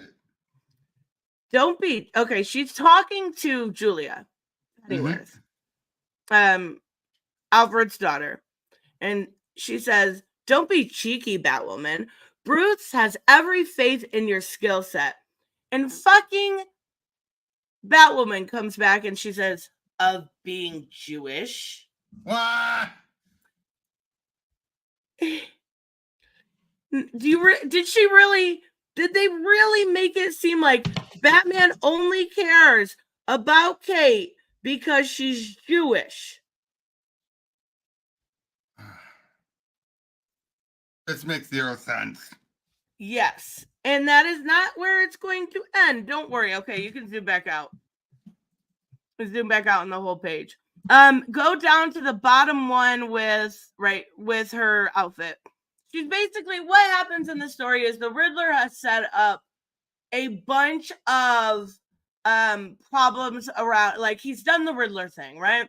And they're trying to solve all the riddles. They line up with Hanukkah. And she goes, if there's one thing if there's one thing we Jews know, it's if we ignore the mistakes of our past, we're doomed to repeat them. What? Yeah, no, I mean, like, that is a fine line on its own, but there is, I counted 3 or 4, I can't remember exactly, separate times in I think this is 8 pages, where she's like, it's because, like, making it seem like, go back. I'm going back. One more, over. Go to, over here? No, the other way. Right there, top panel. Making it seem like the only thing that matters, to Bruce is that she's Jewish, and this is the thing. We've always known that she was Jewish. Yeah. But this is one of those stories where they're like beating you over the head with it. Yeah, where even when I believe Rucka did it, might have been Rucka who did. Someone did one in one of the previous holiday ones, which was way more respectful. This is not beating you over a head with it in the good way. No, this is. You can do a Hanukkah. She's Jewish. She's Jewish. No, it's not even that. It's making it in a derogatory sense. Why put that in a derogatory sense whatsoever? Maybe the writer doesn't like Jewish people. Then why would you hire that writer to write a Jewish character? I know. Well, probably. And who knows? Who knows? And they're like, so he's setting this up for Hanukkah, and she's like, I don't get it. Riddler's not even Jewish. Did not pay them. We didn't pay them nothing for this. This is all on DC Universe Infinite for free. So yeah, this was free. But they just keep, like, some of the stories were good, right? Like another Joe Bennett. Yeah, that's the thing. Like, they're making it seem like her religion is a problem. Yeah. And why would you what? How does that even make sense? I don't know. So, basically what we see here is, Batman, hold on. Batman is gone. She's pissed about that. And she's really shitty about that. Then, she can't figure out the riddle. So some girl from this dating app. Yep. she meets at Perplex. Yep. And zoom in on the bottom left-hand panel. Nope, never mind. That's not the right one. But Go back. No. Just it's fine. She's figuring out all the clues, and the way that they set up the next couple pages with figuring out the clues is very, very cool. All right. And there's actually a bit of a twist here that makes it make sense why she picked this random girl. They're figuring out all of the 12 clues, so you can go through it a little bit. All right. So, riddle me. No. I didn't mean. I meant you can like skip ahead. Oh, sorry. No. You're totally fine. Go to the bottom panel there. I'm surprised this panel has not been picked up. Just two queers spending the final night of Hanukkah in a bar. Yeah, that's a good point. Like they were hitting it off. Obviously, it was very clear they were hitting it off, but she's like, just two of us gay kids. Like, so now, like, not only is maybe it was me. I use the word queer when I kind of it's an all-encompassing word. Right. But like the way that they put it, it seems like everything about Batwoman that is unique, whether it's her religion or the way she solves problems or the way that she has a little bit of, sometimes she has a little bit of issue with Batman, the way he does things, or it's her sexuality. They make everything seem like it's a problem. And again, they make it seem like it's the sexuality, all this other stuff that equals, and it's causing the bad writing. When it's like, no, it's just bad writing that just happens to feature this stuff. And which actually, you can't argue featuring this stuff is causing the writer to do bad writing because they're not trying to tell a good story, which is true, but it still doesn't mean that it's in and of itself the using of like the queer elements in this case that's making it bad. Right. And sorry, I didn't mean to preach like that. No, you're fine. And this one actually had a really good twist here because we find out that it's the Riddler's daughter. And I was like, okay. He has a daughter that's closer to Batwoman's age? Huh? So I was trying to look up if he had because I don't remember this. I remember Quiz. Yeah. But that was a love interest. Now all of a sudden, he's got a daughter. He's had a daughter on an alternate Earth. Right. But okay. Now he's got a grown-ass child in college. Because it works for the plot. And it was a good twist. Don't get me wrong. Wait, could this be Enigma? That's the only other thing I could think of.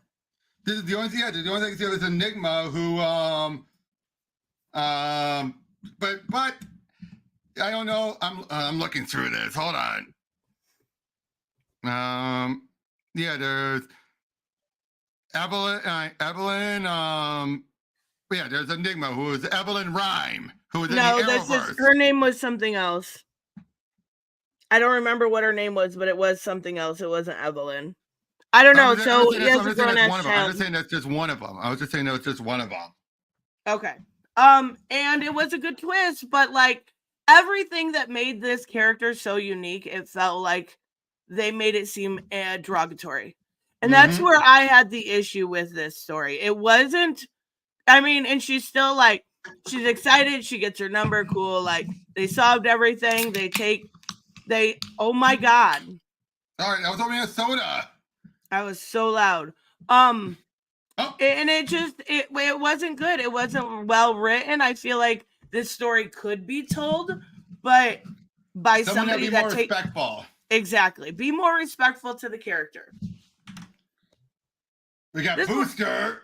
Booster was really cute. What's Rip? This one is a copy of Santa Claus, the movie Santa Claus, where Yep, he dies. Santa. So he doesn't die. He actually gets hit with a replicator, and basically the replicator, anybody that touches Santa becomes Santa. So at first we see Booster start to become Santa. He goes to stop a robbery and makes the two robbers then become Santa.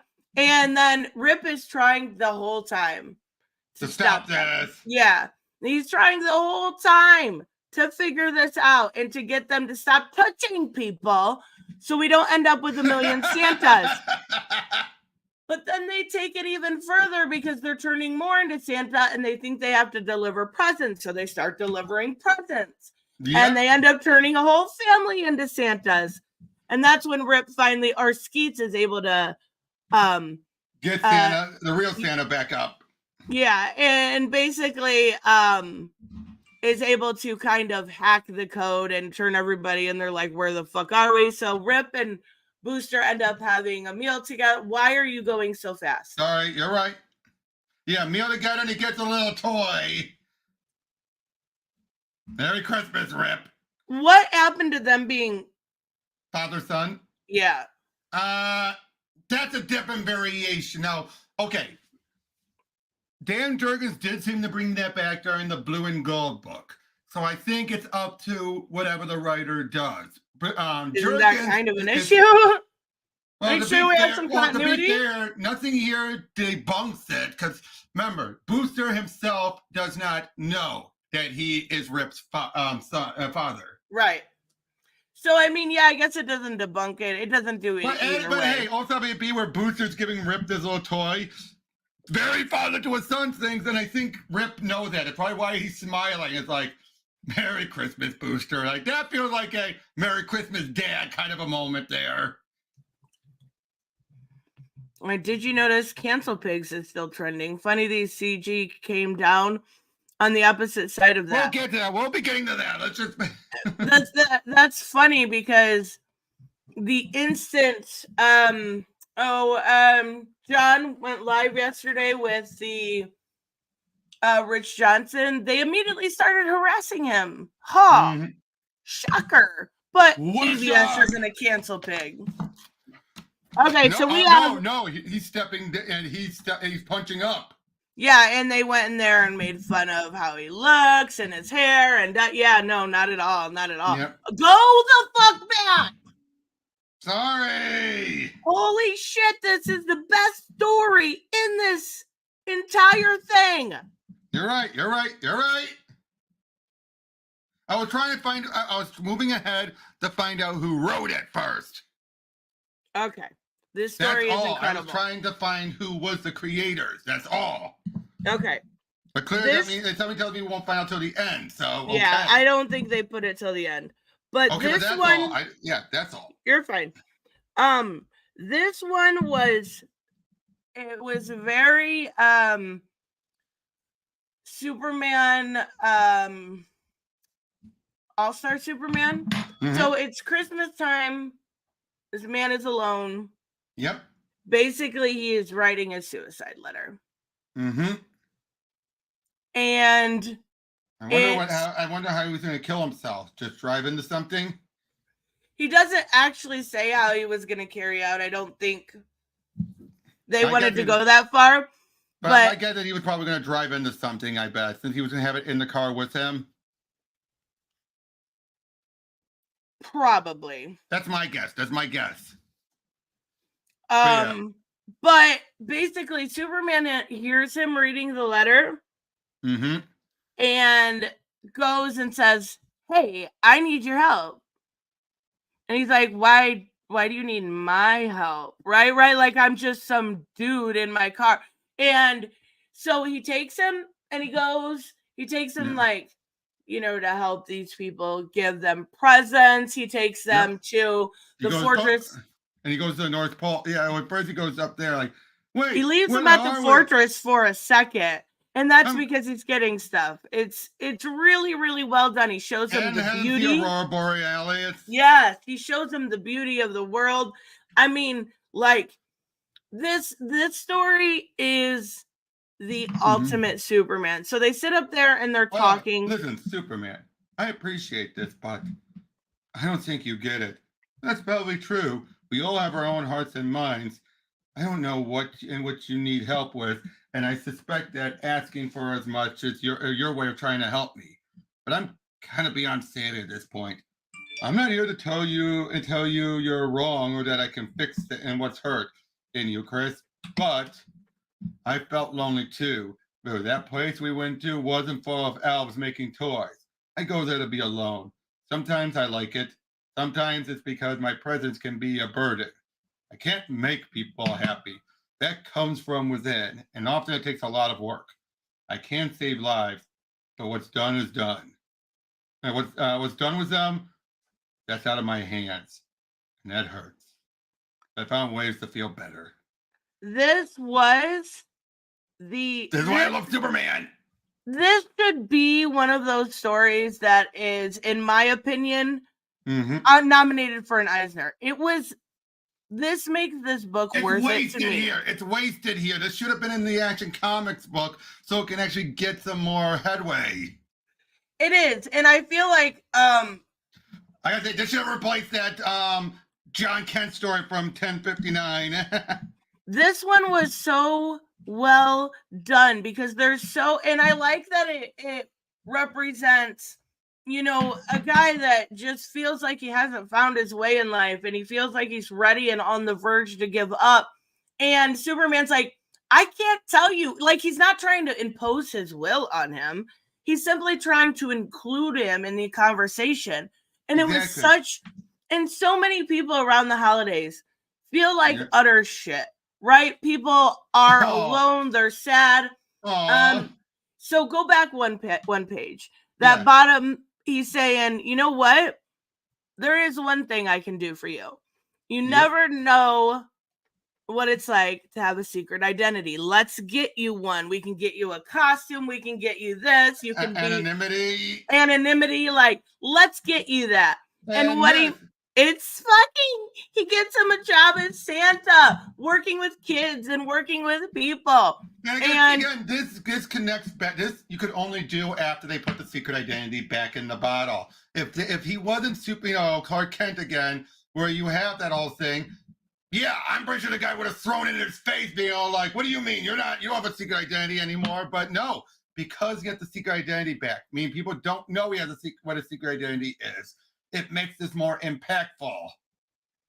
And it was so well done. And then we see him, he's like, He's not happy.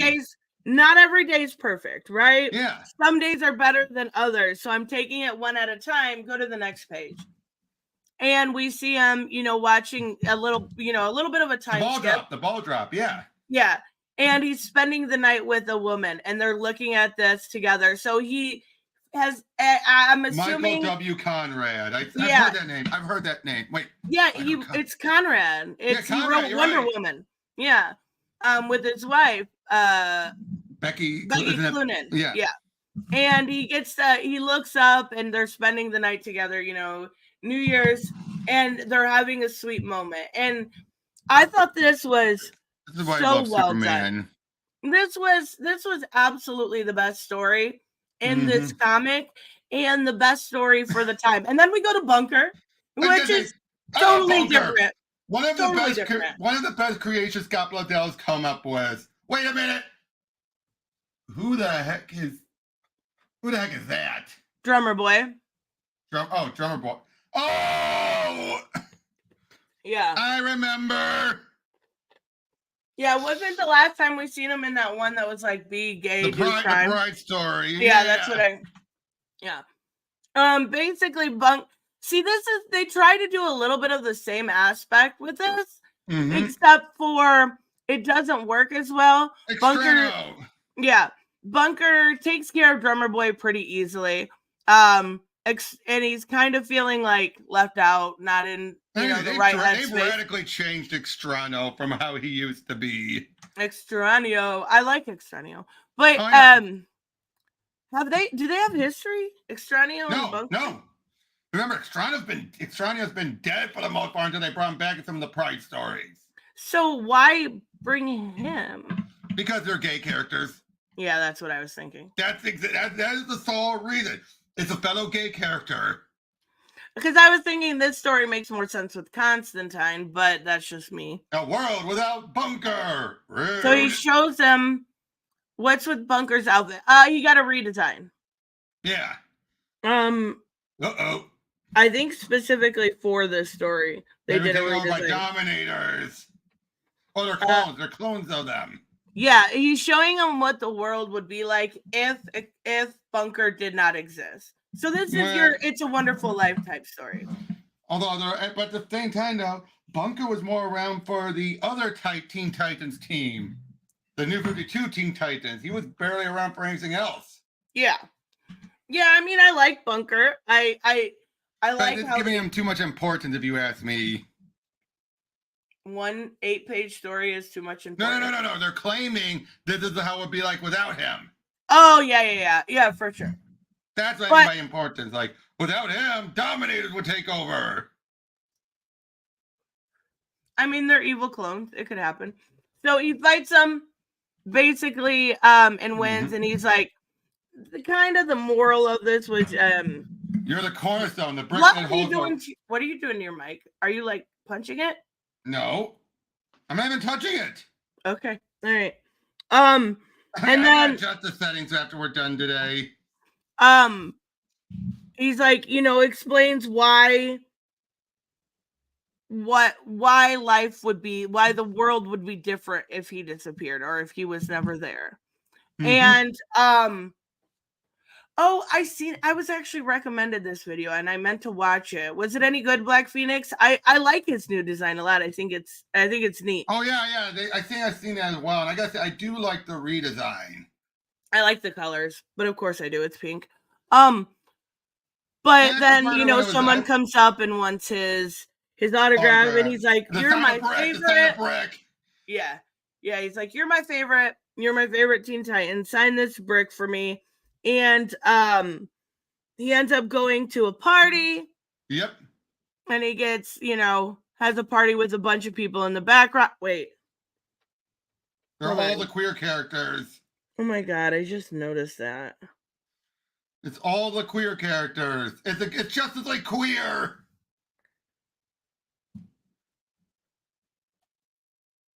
I mean, look, Why do they do that?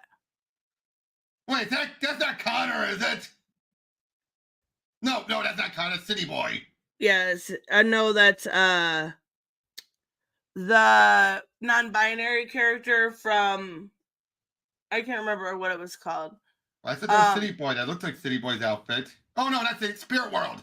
Spirit World, that's what it was. Why did they do that? They did that in that book you talked about too, where they only put the black characters. Like this, is this like Is this a thing they're doing? Where only gay characters are allowed to talk to gay characters, only straight. What? No, I think it's supposed to be a Christmas party. Yeah, it's like, it's just the queer characters. Wait, that's Nubia. Yeah, Nubia. Nubia's queer. You're right. Yeah. Okay. Oh, Shining Knight. Okay, it's weird. It's weird. Like, it's not super weird, but it's weird enough that it's without weird enough that you're like, now just the point I know, Black Phoenix point out, Catman is bi. He's always been bi. He knows that, I'm sure. Oh, and we get stuff with Damien. Oh, this is a great story. I love Batmite. With Batmite. Yep, we get the Mite portion of the story. I love Batmite. This would make an awesome animated short. It's Shelly Fish, so of course it's going to be amazing. Shelly Fish is always amazing. This is so. The only thing I didn't like about it is they called Tim Drake. Oh no! Why was that a thing? Only under Bendis' time.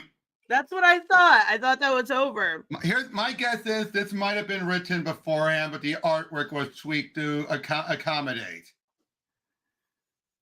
Maybe, but this was really cute. I love Batmite. I think they should use, like, I know they only use him certain times, but I love that they use him around holidays or like little, like how they use Nightmite with that little girl in Nightwing, like, but basically the gist of it is he doesn't know. Oh my God. Yeah, I know. You're Batman's son. Yeah, go back. Keep going. So basically, he He thinks he's an imposter. He thinks he's an Yeah. imposter. he's like, "You're not Jason. You're not Tim." Yep. He's like, "I've trained. I can do anything." He Right, drops this could be why he called him Drake. Probably because the last time he checked in on them was when it was Drake. That could be. But so he starts using the stuff in the Batcave because because obviously Batmite is obsessed with Batman. He wants to protect it. So he goes through and he uses the penny. A robot T-Rex. Yep. And he even uses Two-Face's coin. Yep. And he says something. He goes after Ra's al Ghul's cape and cowl there. No. This is not that. This is from this is Thomas Wayne's costume. Oh, that's why he said grandfather. Okay. Yeah, Thomas. Okay. And he said something about his grandfather and his dad, and he's like, "Oh shit." And he wants to check his genetics. Yeah. So he's like, "I know Batman's DNA by heart," and he does the whole thing. And he's like trying to apologize to him. It's so good. I know.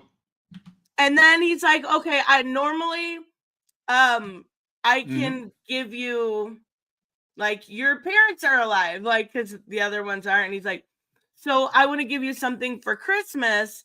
And he brings up Talia. Yep. And she's being more sweet. And it's funny because he's like, "Who's your mom?" And he goes through all of Batman's love interests in the past. Yep. I love that. And he goes, and he Selena Kyle, Vicky Vale, Julie Manson, Silver St. Cloud, Chase Meridian, Jezebel Jet. You know, it'd be easier to guess if Batman weren't a billionaire playboy. And he finally figures it out. He gives him that moment with his mom, and Damian loves it, right? Because he doesn't get that. And then they show up and they're like, "What the fuck's going on?" And he's like, "Well, there was just one of the training dummies." Yeah, and he's like, "What the fuck's going on?" You know, like, they have no idea. And he tries to explain it to him, and nobody's there. I don't know, Tim, do you think we should tell him? What? Yes, David, there is a Batmite? Why? You and Jason didn't tell me. So they've all been fooled by it. I think that means also tell us that Tim went through something similar. Oh, yeah. Oh, and the dedication to Keith Giffen. Yeah, which was really, really well done. Better than what Marvel does. Yeah. I thought it was really good. And I like, this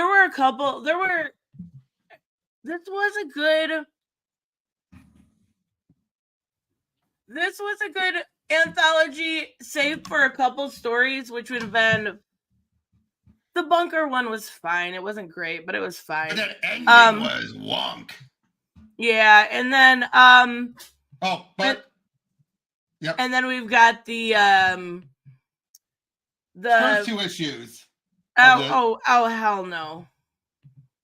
What? You are not controlling it. Okay. Oh my god. I'm sorry. That's okay. Okay. Hey, I'm sorry. I'm trying to speed us along. I'm sorry. No, you're totally fine. But so we've got these Gary, not Talia. I love Talia. How dare you, Gary? Oh my god. How dare you? Have you guys been arguing the whole time about comics dying or not dying or something like that? Oh, you gotta be kidding me. Seriously, guys? I haven't been paying attention. I looked a little bit, but it's cracking me up. So, we've got Batman Silent Night. We've got issues 1 and 2 out so far. Now, is this a weekly series? Yeah, it's weekly for this month. Hence why we get one artist that's for the first full issue, and then looks like he transitions in the second issue, or he gets help in the second issue. So the last issue won't come out till the 26th then? Yep. Okay. So, close enough. It's close enough. Right, yeah. And I'm pretty sure it'll be out in time on digital. Oh, yeah, that's true. So basically what we get is Batman and Robin are showing up and they don't know, but there is one incision into all these victims, just one single incision. They can't figure out what it is. So they bring in Zatanna, who looks absolutely stunning in this art. Beautifully done. Is this Dan Mora? No. Wow, that looks really, really good. Okay. Let me go back and check. It is Michelle and Bandini. Gorgeous work. Gorgeous. I love it. Damien gets taken away by one, and we get somebody saving the day, and we don't know who it is until it's literally Santa Claus. It's a so badass Santa. It's a badass. It is. It's the I think the Scandinavian Santa is what they're going with. It's absolutely what they're going with, because the ties that he has, yeah, there is a lot of explanation with that. I love how he just keeps on telling everyone their address after he sees them. It's like, yes. So basically Santa openly doxes everyone. Yeah, kind of. But it's kind of shown to, like, he knows where they are and what they want for Christmas. Like, you live here and you wanted a little dolly. Like, it's just a cute little thing that he does. Yep.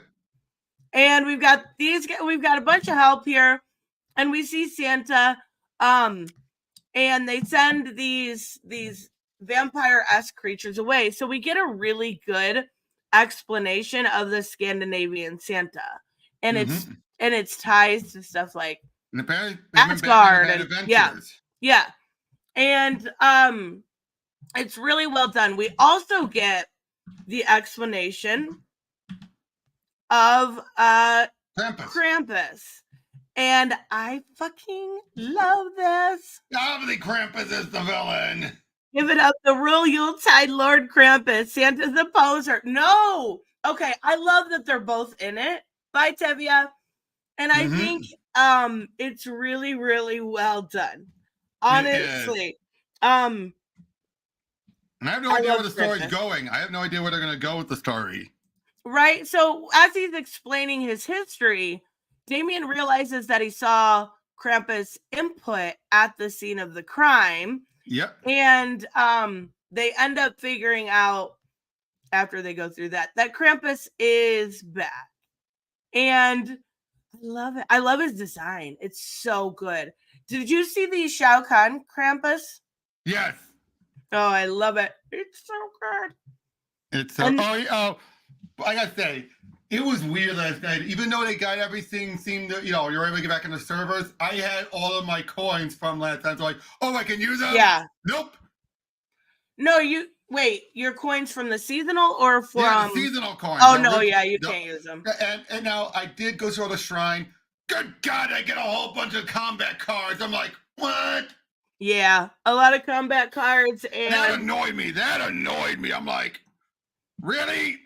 The best thing, like, I am just letting everyone know, I am now a Katana main. Really? Not the smoke?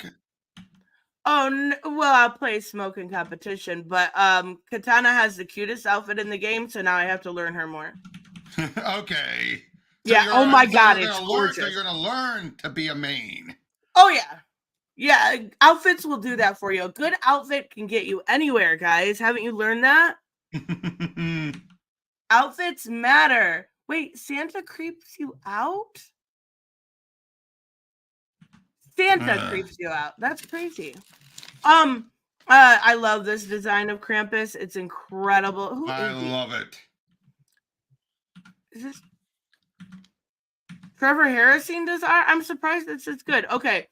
So they do the kind of, I love this. The moon on the breast of the new fallen snow gave light to the horrors of the hero laid low. They do the, I don't know, whatever poem that is, trying to use that in their story. So they get a box and they have to go away and see what it is. We have a mixture of Bandini and Trevor Hairshine from Deceased. Yeah, that's why I said I was surprised the art was this good. His art's good, but this was really, really well done. The story The I'm story loving is Bandini's incredible. artwork. I always see more from Bandini. This will go. I do think if they can stick the last 2 issues, this will go down as one of the better Christmas stories that we've had in a long time. Mm-hmm. So we get an explanation a little bit more of why when Santa and Krampus work together, they kind of did like good cop, bad cop in a way. Like basically saying Krampus will come for you if you're not good. They'll make little boy soup, right? Like, and they taught kids how to be kids, and Krampus is like, no, why can't we do this on old grown-ups? And the whole reasoning is basically they're set in their ways, right? So helping kids will help the future, right? And not only do they try to teach the kids how to behave, right? The ones that were bullying this girl, they reward the good. So that's the basic idea that it comes down to Christmas, right? And it's really, really well done. And it's tied to the Night Terrors. Yeah, I just forget how. I remember seeing No, that. it says right here that basically they crossed over because of Oh, their that's how crossing he over crossed over. Yep. into the realms is what released Krampus. So there was one time when Krampus, the reason why Krampus was actually exiled was because he had thought Krampus ate them. Yes, Santa had thought that Krampus went too far. Only Krampus to said, find I ate them. Yeah, he said I ate them. Da, da, da. He was playing like, I don't know if he was playing a trick or what, but he had the kids actually hiding and realized that they were safe. So Santa tried over and over to find Krampus wherever he could, and he had banished him because of his anger somewhere that he could not remember. And then we've got the vampires out, and we've got a vampire here that is not Drog, which is the name of the type of vampire. Right. And it actually ends up being Miss Martian. Looks cute. She looks cute there. She looks adorable. I really, really like it. And she's trying to kind of trick them. We get a cameo from Green Arrow and Black Canary who come in to try to help. They've got their wooden arrows and sonic scream. Fancy cry, yeah. Yep. And his artwork's so good. And then we've got Krampus basically going to something else. These drugs are not working for him to take or to, I don't even know what his end game is. Basically to kill everyone.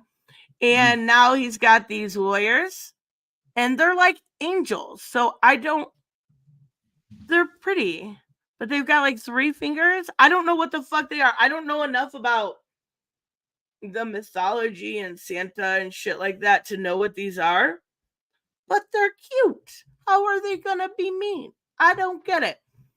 So they end up fighting, and oh my god, this part is so adorable. So they're taking care of the dog, and they're like, I knew he'd hear this. Superman shows up, and he goes, "You never said you knew Santa." So cute. He's so excited about Santa. I love it. This is such a good story. Agreed. I love where this is going. If there, besides City of Madness, if there was one other DC book I'd recommend this week, it would be this, especially for the holidays. It's fun. It's upbeat. It uses a lot from mythologies, and I love a good Krampus story. So, you want to talk Christmas comics? You want to do solicitations? Let's do solicitations first. Okay. I do think one Christmas comic, if anyone was interested to recommend, would absolutely be Batman Noel. Like, I think most people know that. Yep. Well, for me, I have a couple of Superman stories. Oh, yeah? Yeah, where Superman, it's one of my favorite stories he does. Where around Christmas, he would go to the post office, open up and go to a bunch of the mail sent to him. And if anyone was asking requests, and they were within reason, of course, he would be able to go and, solve the problem. Like, help me find my dad or my mom or Aw. help me do this and that. I'll show you. And that the first one was done before the death. The next one and the second time was the very next issue after the death where the League did it for him. Oh, that's kind of cool. There's also a really good Harley Quinn one that's about Vax Day, the day after Christmas, that I enjoyed. Yeah, that one was really well done too. And there's a Nightwing one that was a filler issue. I think maybe 2 years ago. That was basically, remember when he had all that money? He took and when they had that tent city in Bloodhaven, helped one of the people in there and gave him a job, and it was a it was a filler issue, don't get me wrong, but it was a really, really good story. I enjoyed it a lot. There's a lot of good and then Klaus, of course, that's always good.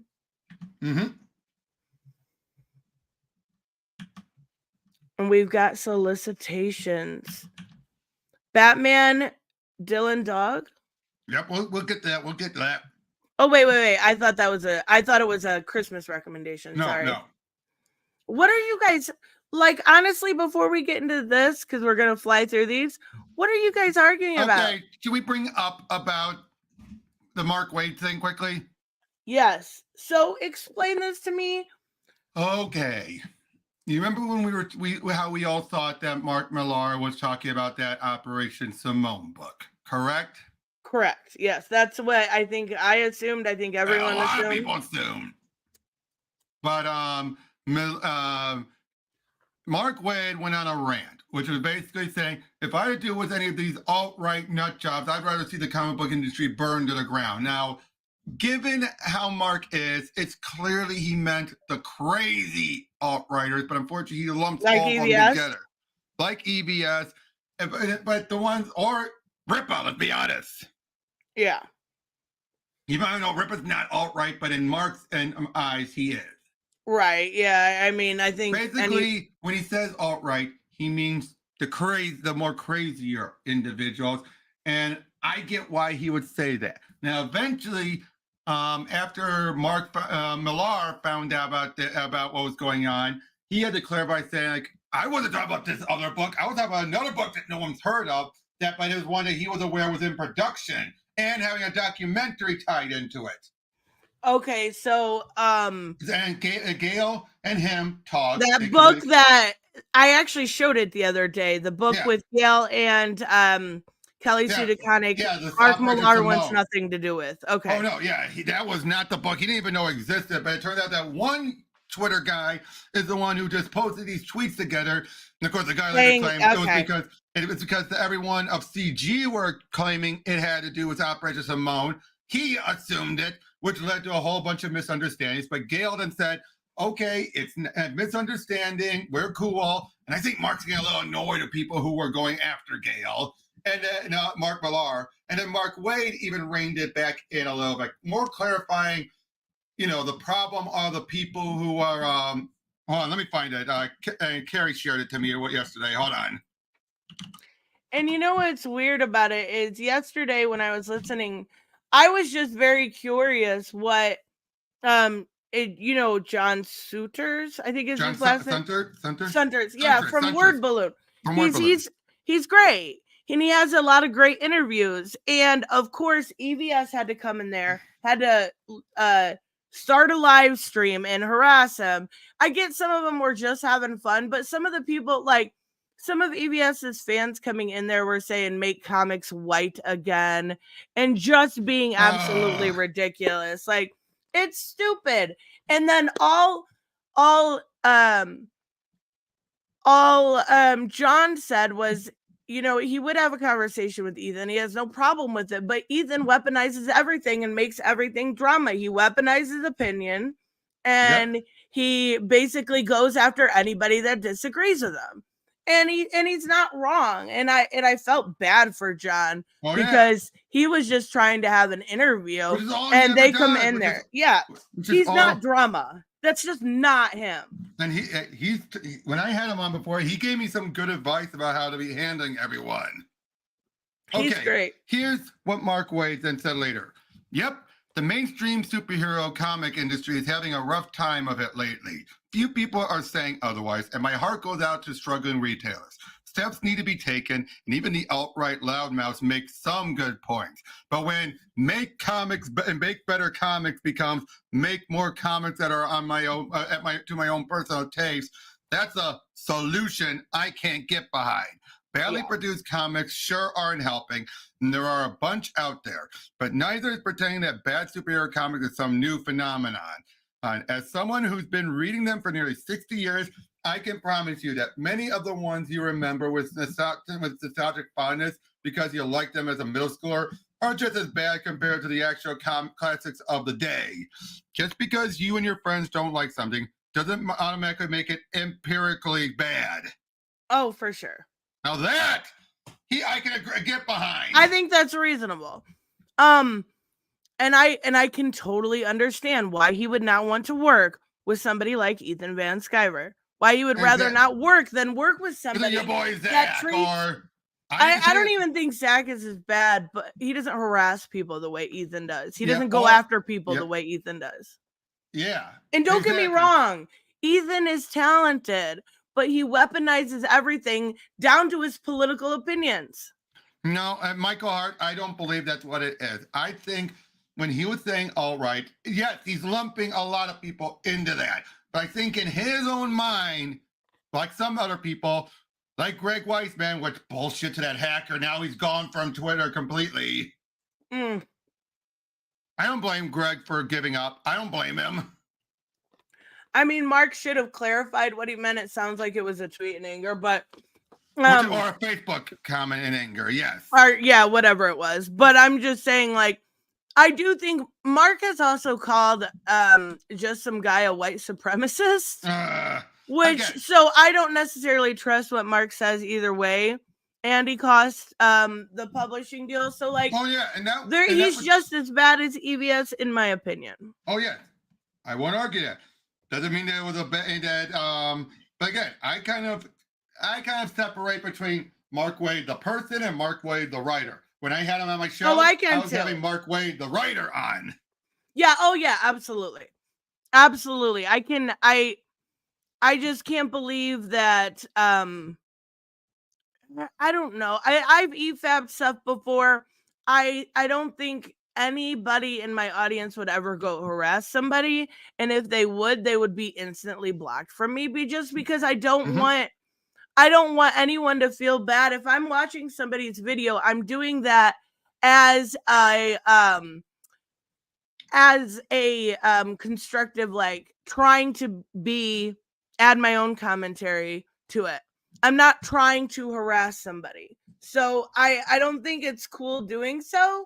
Now, again, we're on the internet. That's going to happen. Oh, boy. But trash is going to trash. EVS is still grabbing onto that stupid Lego thing because I just saw Scary sent me a tweet from him saying that Lego study that said boys like to play the characters, girls like to make the characters become like them. That whole thing. EVS thinks girls are stupid. Oh, he just simply said this: the vast majority of women do not have the same kind of power fantasy that men have. There's a weird agenda to try to change that fact, but women don't think about subverting a terrorist attack on a flight with their fists. No, okay, I heard him say that in a video. He is not wrong in that thing. Women don't have the same power. Not all women have that same power. Men and women's brains work differently. That doesn't mean that just because they don't have some fantasy on a plane doesn't mean they can't come up with something fantastical for a comic, right? There are two different degrees there. No, I never think about stopping a terrorist attack or something like that. I don't have a running monologue in my head, which is weird to some people, but I think it's weird when you do. Like, my brain thinks in shiny things and colors and fun stuff and happiness. Like, I don't have this like terrible, like, oh my God, what if this person, knocked on the door? Would I do this or would I do that? I don't do that. But I do think EVS's point is it's valid, but also invalid to the idea of creativity. Yes, exactly. It's valid to a point, but he's using it in the wrong way. Right, exactly. And also, I want to mention what should all old acquaintances be forgotten. Remember that story? The Supergirl story where they brought her back, Christmas with the superheroes. That's a really good Christmas comic too. That was not. Yeah, that is one of the best. That is one Yeah, of the that's best an stories. I think I reviewed that a couple years ago. It's an I'm the incredible one who story. suggested it. Yeah, it is so good. That was totally off subject. Had nothing to do with EVS. But and Larfleeze. Larfleeze Christmas special, right? Yes. If you look there, you can see one of the ones I'm gonna be showing eventually. See, I think I'm with Michael on this 100%. I don't agree. It should be better. It should I think be there's better, a middle yes. ground, and I feel like I try to be fair to both sides. I do think I have my biases. I think the mainstream should be better. I think what EVS and JDA do is disgusting, but some of those people in the mainstream are doing it too. So you can't pretend like comics are perfect, but you can't pretend like they're awful either. There is a middle ground there that needs to be represented, and I try to represent that. Okay, back to the solicitation while we still have time. Oh yeah. So we got Batman 145. Okay, here is the Suicide Dream Team. It's written by Nicole Maines. Okay, I'll give it a shot. Nicole Maines. It's got Harley Quinn, Bizarro, Clock King, Black Alice, and Deadeye. Okay, I'm gonna give it a shot. I'll give it. How many issues is it? It doesn't even say. No, it's an ongoing. Oh, it's an ongoing. Okay, I'll give it a 3 And it's issues. apparently going to help lead into whatever's going to happen in 2024. Okay, I'll check it out. I definitely will. I think Maines has proven herself with some of her older stories she's done. done. Yeah, I did like what she did with Tom Taylor. I know she wrote a YA graphic novel. And I know there's some other stuff that she's written. I'm not super familiar, but I'll check it out. What the fuck is Dylan Dog? It's an Italian character.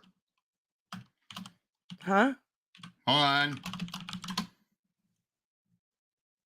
Why is he getting a mainline book? I don't even know who this is. Hold on. There you go.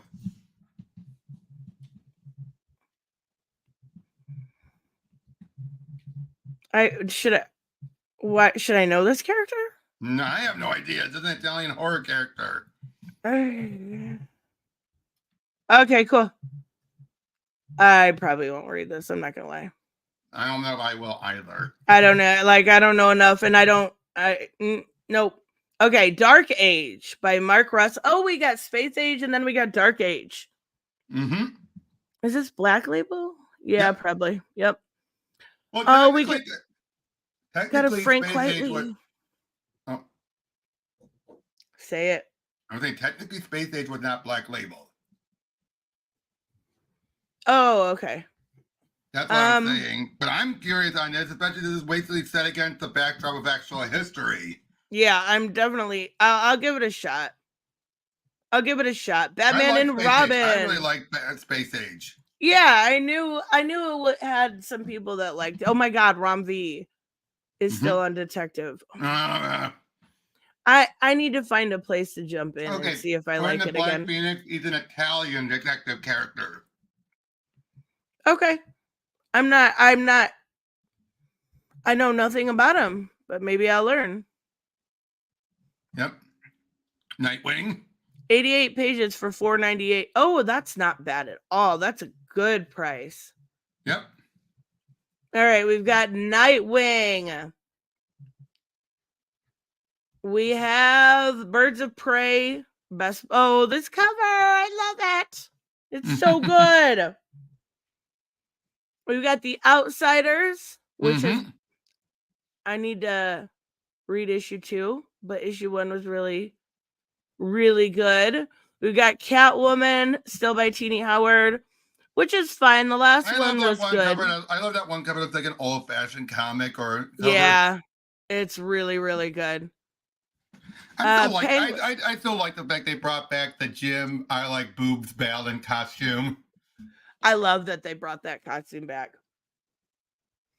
But they're not having as much emphasis on the boobs, but that's because of Jim Ballant, good design, but boy oh boy does that artist really like what people would call the boob sock, where it feels like it's perfectly designed where their boobs are going to go into. Yeah, that's fair. Penguin we didn't talk about, but we probably should next time. Yep.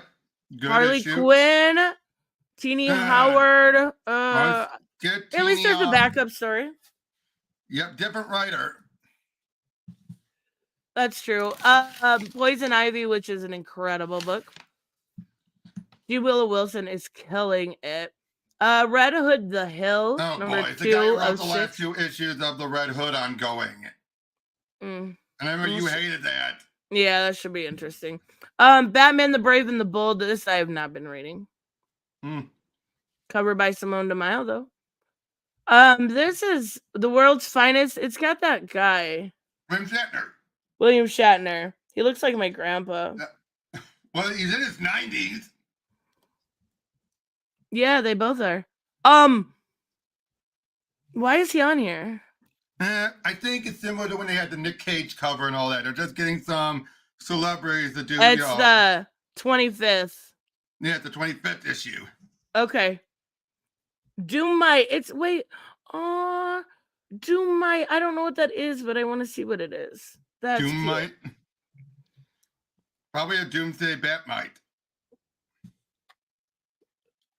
Probably. We got Action Comics. Hey. I know. Superman. Oh, even worse. Power Girl. Nope. Kneel Before Zod. This I'm definitely interested in. Maybe. The Flash by Cy Spurrier. I know. What? I'm liking it. Cy Spurrier is awesome. But I'm not even reading it. I mean, I am, but I'm not. Speed Force book. Oh, look at this. Oh, that's her old 90s outfit. I love it. Wonder Woman has been so good. Yeah, they've been actually doing these throwback to her outfits. Oh, this is about getting a birthday gift for Bruce. Okay, weird. I don't know how that's gonna fit in. Sinister Sons number 2. So the first one comes out in February, I'm assuming. We've got Amazon Attacks with Yara on the front. Let's go. We've got Titans number 9, which I'll keep reading because it's been good. Green Arrow. I've got a couple of these piled up. I need to read this. I've been enjoying that. We've got Green. Oh, look at. Wait, is Jessica. The writing answer to the origin of Hal's ring. Okay. Is Jessica gonna actually be in it though? I mean, War Journal. Wesley Dobbs the Sandman. I gotta read. I got 2 and 3 of this to read. Jay Garrick the Flash. Loving it. Alan Scott. Are you reading this? I am, and it's mid. I wondered. I figured. I don't hate it. We've got just our JSA 10. 2 more issues left. Yep. Shazam number 9. Is this ongoing? Yeah, Shazam's always been ongoing. Oh, I didn't realize. As Mark said on my channel, he's making it up as it goes along. Shazam? Yeah. He has no plans? No long-term plans like he does with World Finest. Well, that's kind of fair considering you don't know if it'll get canceled or you know what I mean? Like I get it. Blue Beetle, got some Ted Cord in there. Oh, that oh my god. The monkey special. Not interested. Oh god. Justice League, more monkeys. The Metal Curtain. Yep. Arkham, what is this? That's the tie-in comic that's going to include the kind of like the Gotham Knight had the tie-in comic. Oh yes. Unfortunately, one downside, you need Ultra to get the digital code to the digital version. Is Otherwise- Ultra the one you have to pay for the year? Yep, over like Oh my $100. So the only other way to do it is to buy the physical, Buy the physical then. which I will, even though it's layman, I'm only buying it for the code. Oh my god. I can't wait for this freaking game. Same It's gonna be here. so good. Oh, more from this the Cy Spurrier, John Constantine, Hellblazer. This is, I'm assuming, Black Label. Yep. Oh my god, yes! A little YA book. I like, I got the static one I'm gonna check out. Mm-hmm. That's awesome. Batman and Robin, Primer. Now, go back Wait, to wait, Primer. wait, hold on. They're Is this taking- new? No. I think they're taking the graphic novel and splitting it. Oh, okay, that's silly. Hey, it's constantly been a bestseller. Yeah, it's really good. Scooby-Doo, Looney Tunes. We've got the facility. Facsimile issues, which I still gotta say that Robin Lives one was a good one. I am gonna post the video I did with Pika Shades eventually. Awesome. More collections. Yeah, that's it. There's nothing else left. What? That's it for the solicitations, I think. Keep going down. I could be wrong. Black Mirror, Arkham Asylum, Absolute. What? Mm-hmm. Love the Pride, Wayne Family Adventures, Vixen. These are so good. I need to catch up on my webtoons. Booster Gold, Nightwing. Wait, that can't be it. Mm-hmm. Why is it so short? I think if we breathe through them. No, come on now. There's no Sandman whatsoever. What? They could be doing that bi-monthly. Oh, that's Zatanna by Paul Dini. Oh, that was a good run. Yes. Wow. What? We did speed through a bunch of them. I mean, we did speed through them. I didn't go into them, but wow, that is really short. Mm-hmm. But why would they whine about Barda? Barda is freaking awesome. Barda is one of the best DC characters. Come on now. Anyway, can I show off the Christmas comic? Oh, this is your Superman one. Yep. First this one.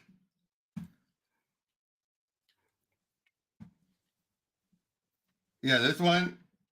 Dan Jurgens with artwork by Butch Geist. Yeah, I just love it. Eventually, it goes there, looks through all the mail, and just looks over them. Like, of course, somebody gets ridiculous cranks. He gets some crank ones. Like, I'm a high school senior. I saw something in geology. The whole, squeeze coal into a diamond.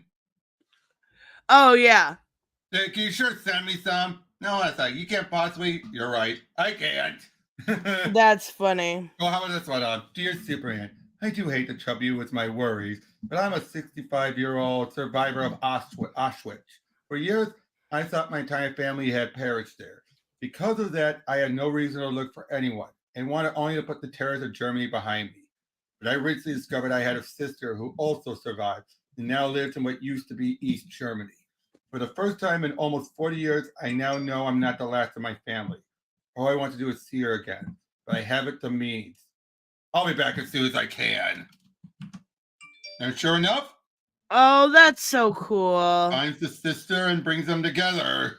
Oh, that's awesome. And again, he does stuff like this where it's like, and He's this is trying to help. Yeah. Oh, look at some of the kid that draw. Look at this drawing here.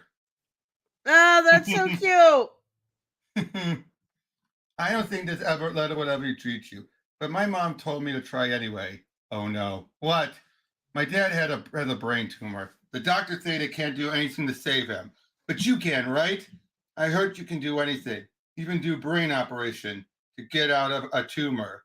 And since you're so awesome, I know you'll come and save my dad's life.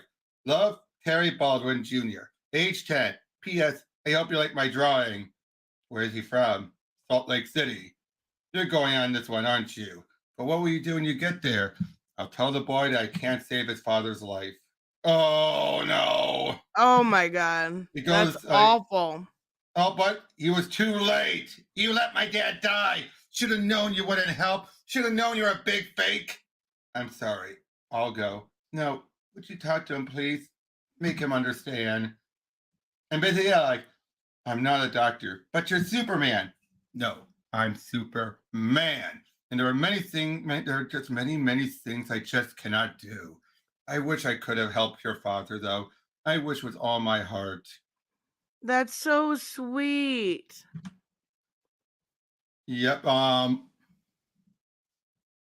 basically, then, it turned out the husband was then a donor, or asked if he was a donor, and basically, like, donates his organs to those who truly need them.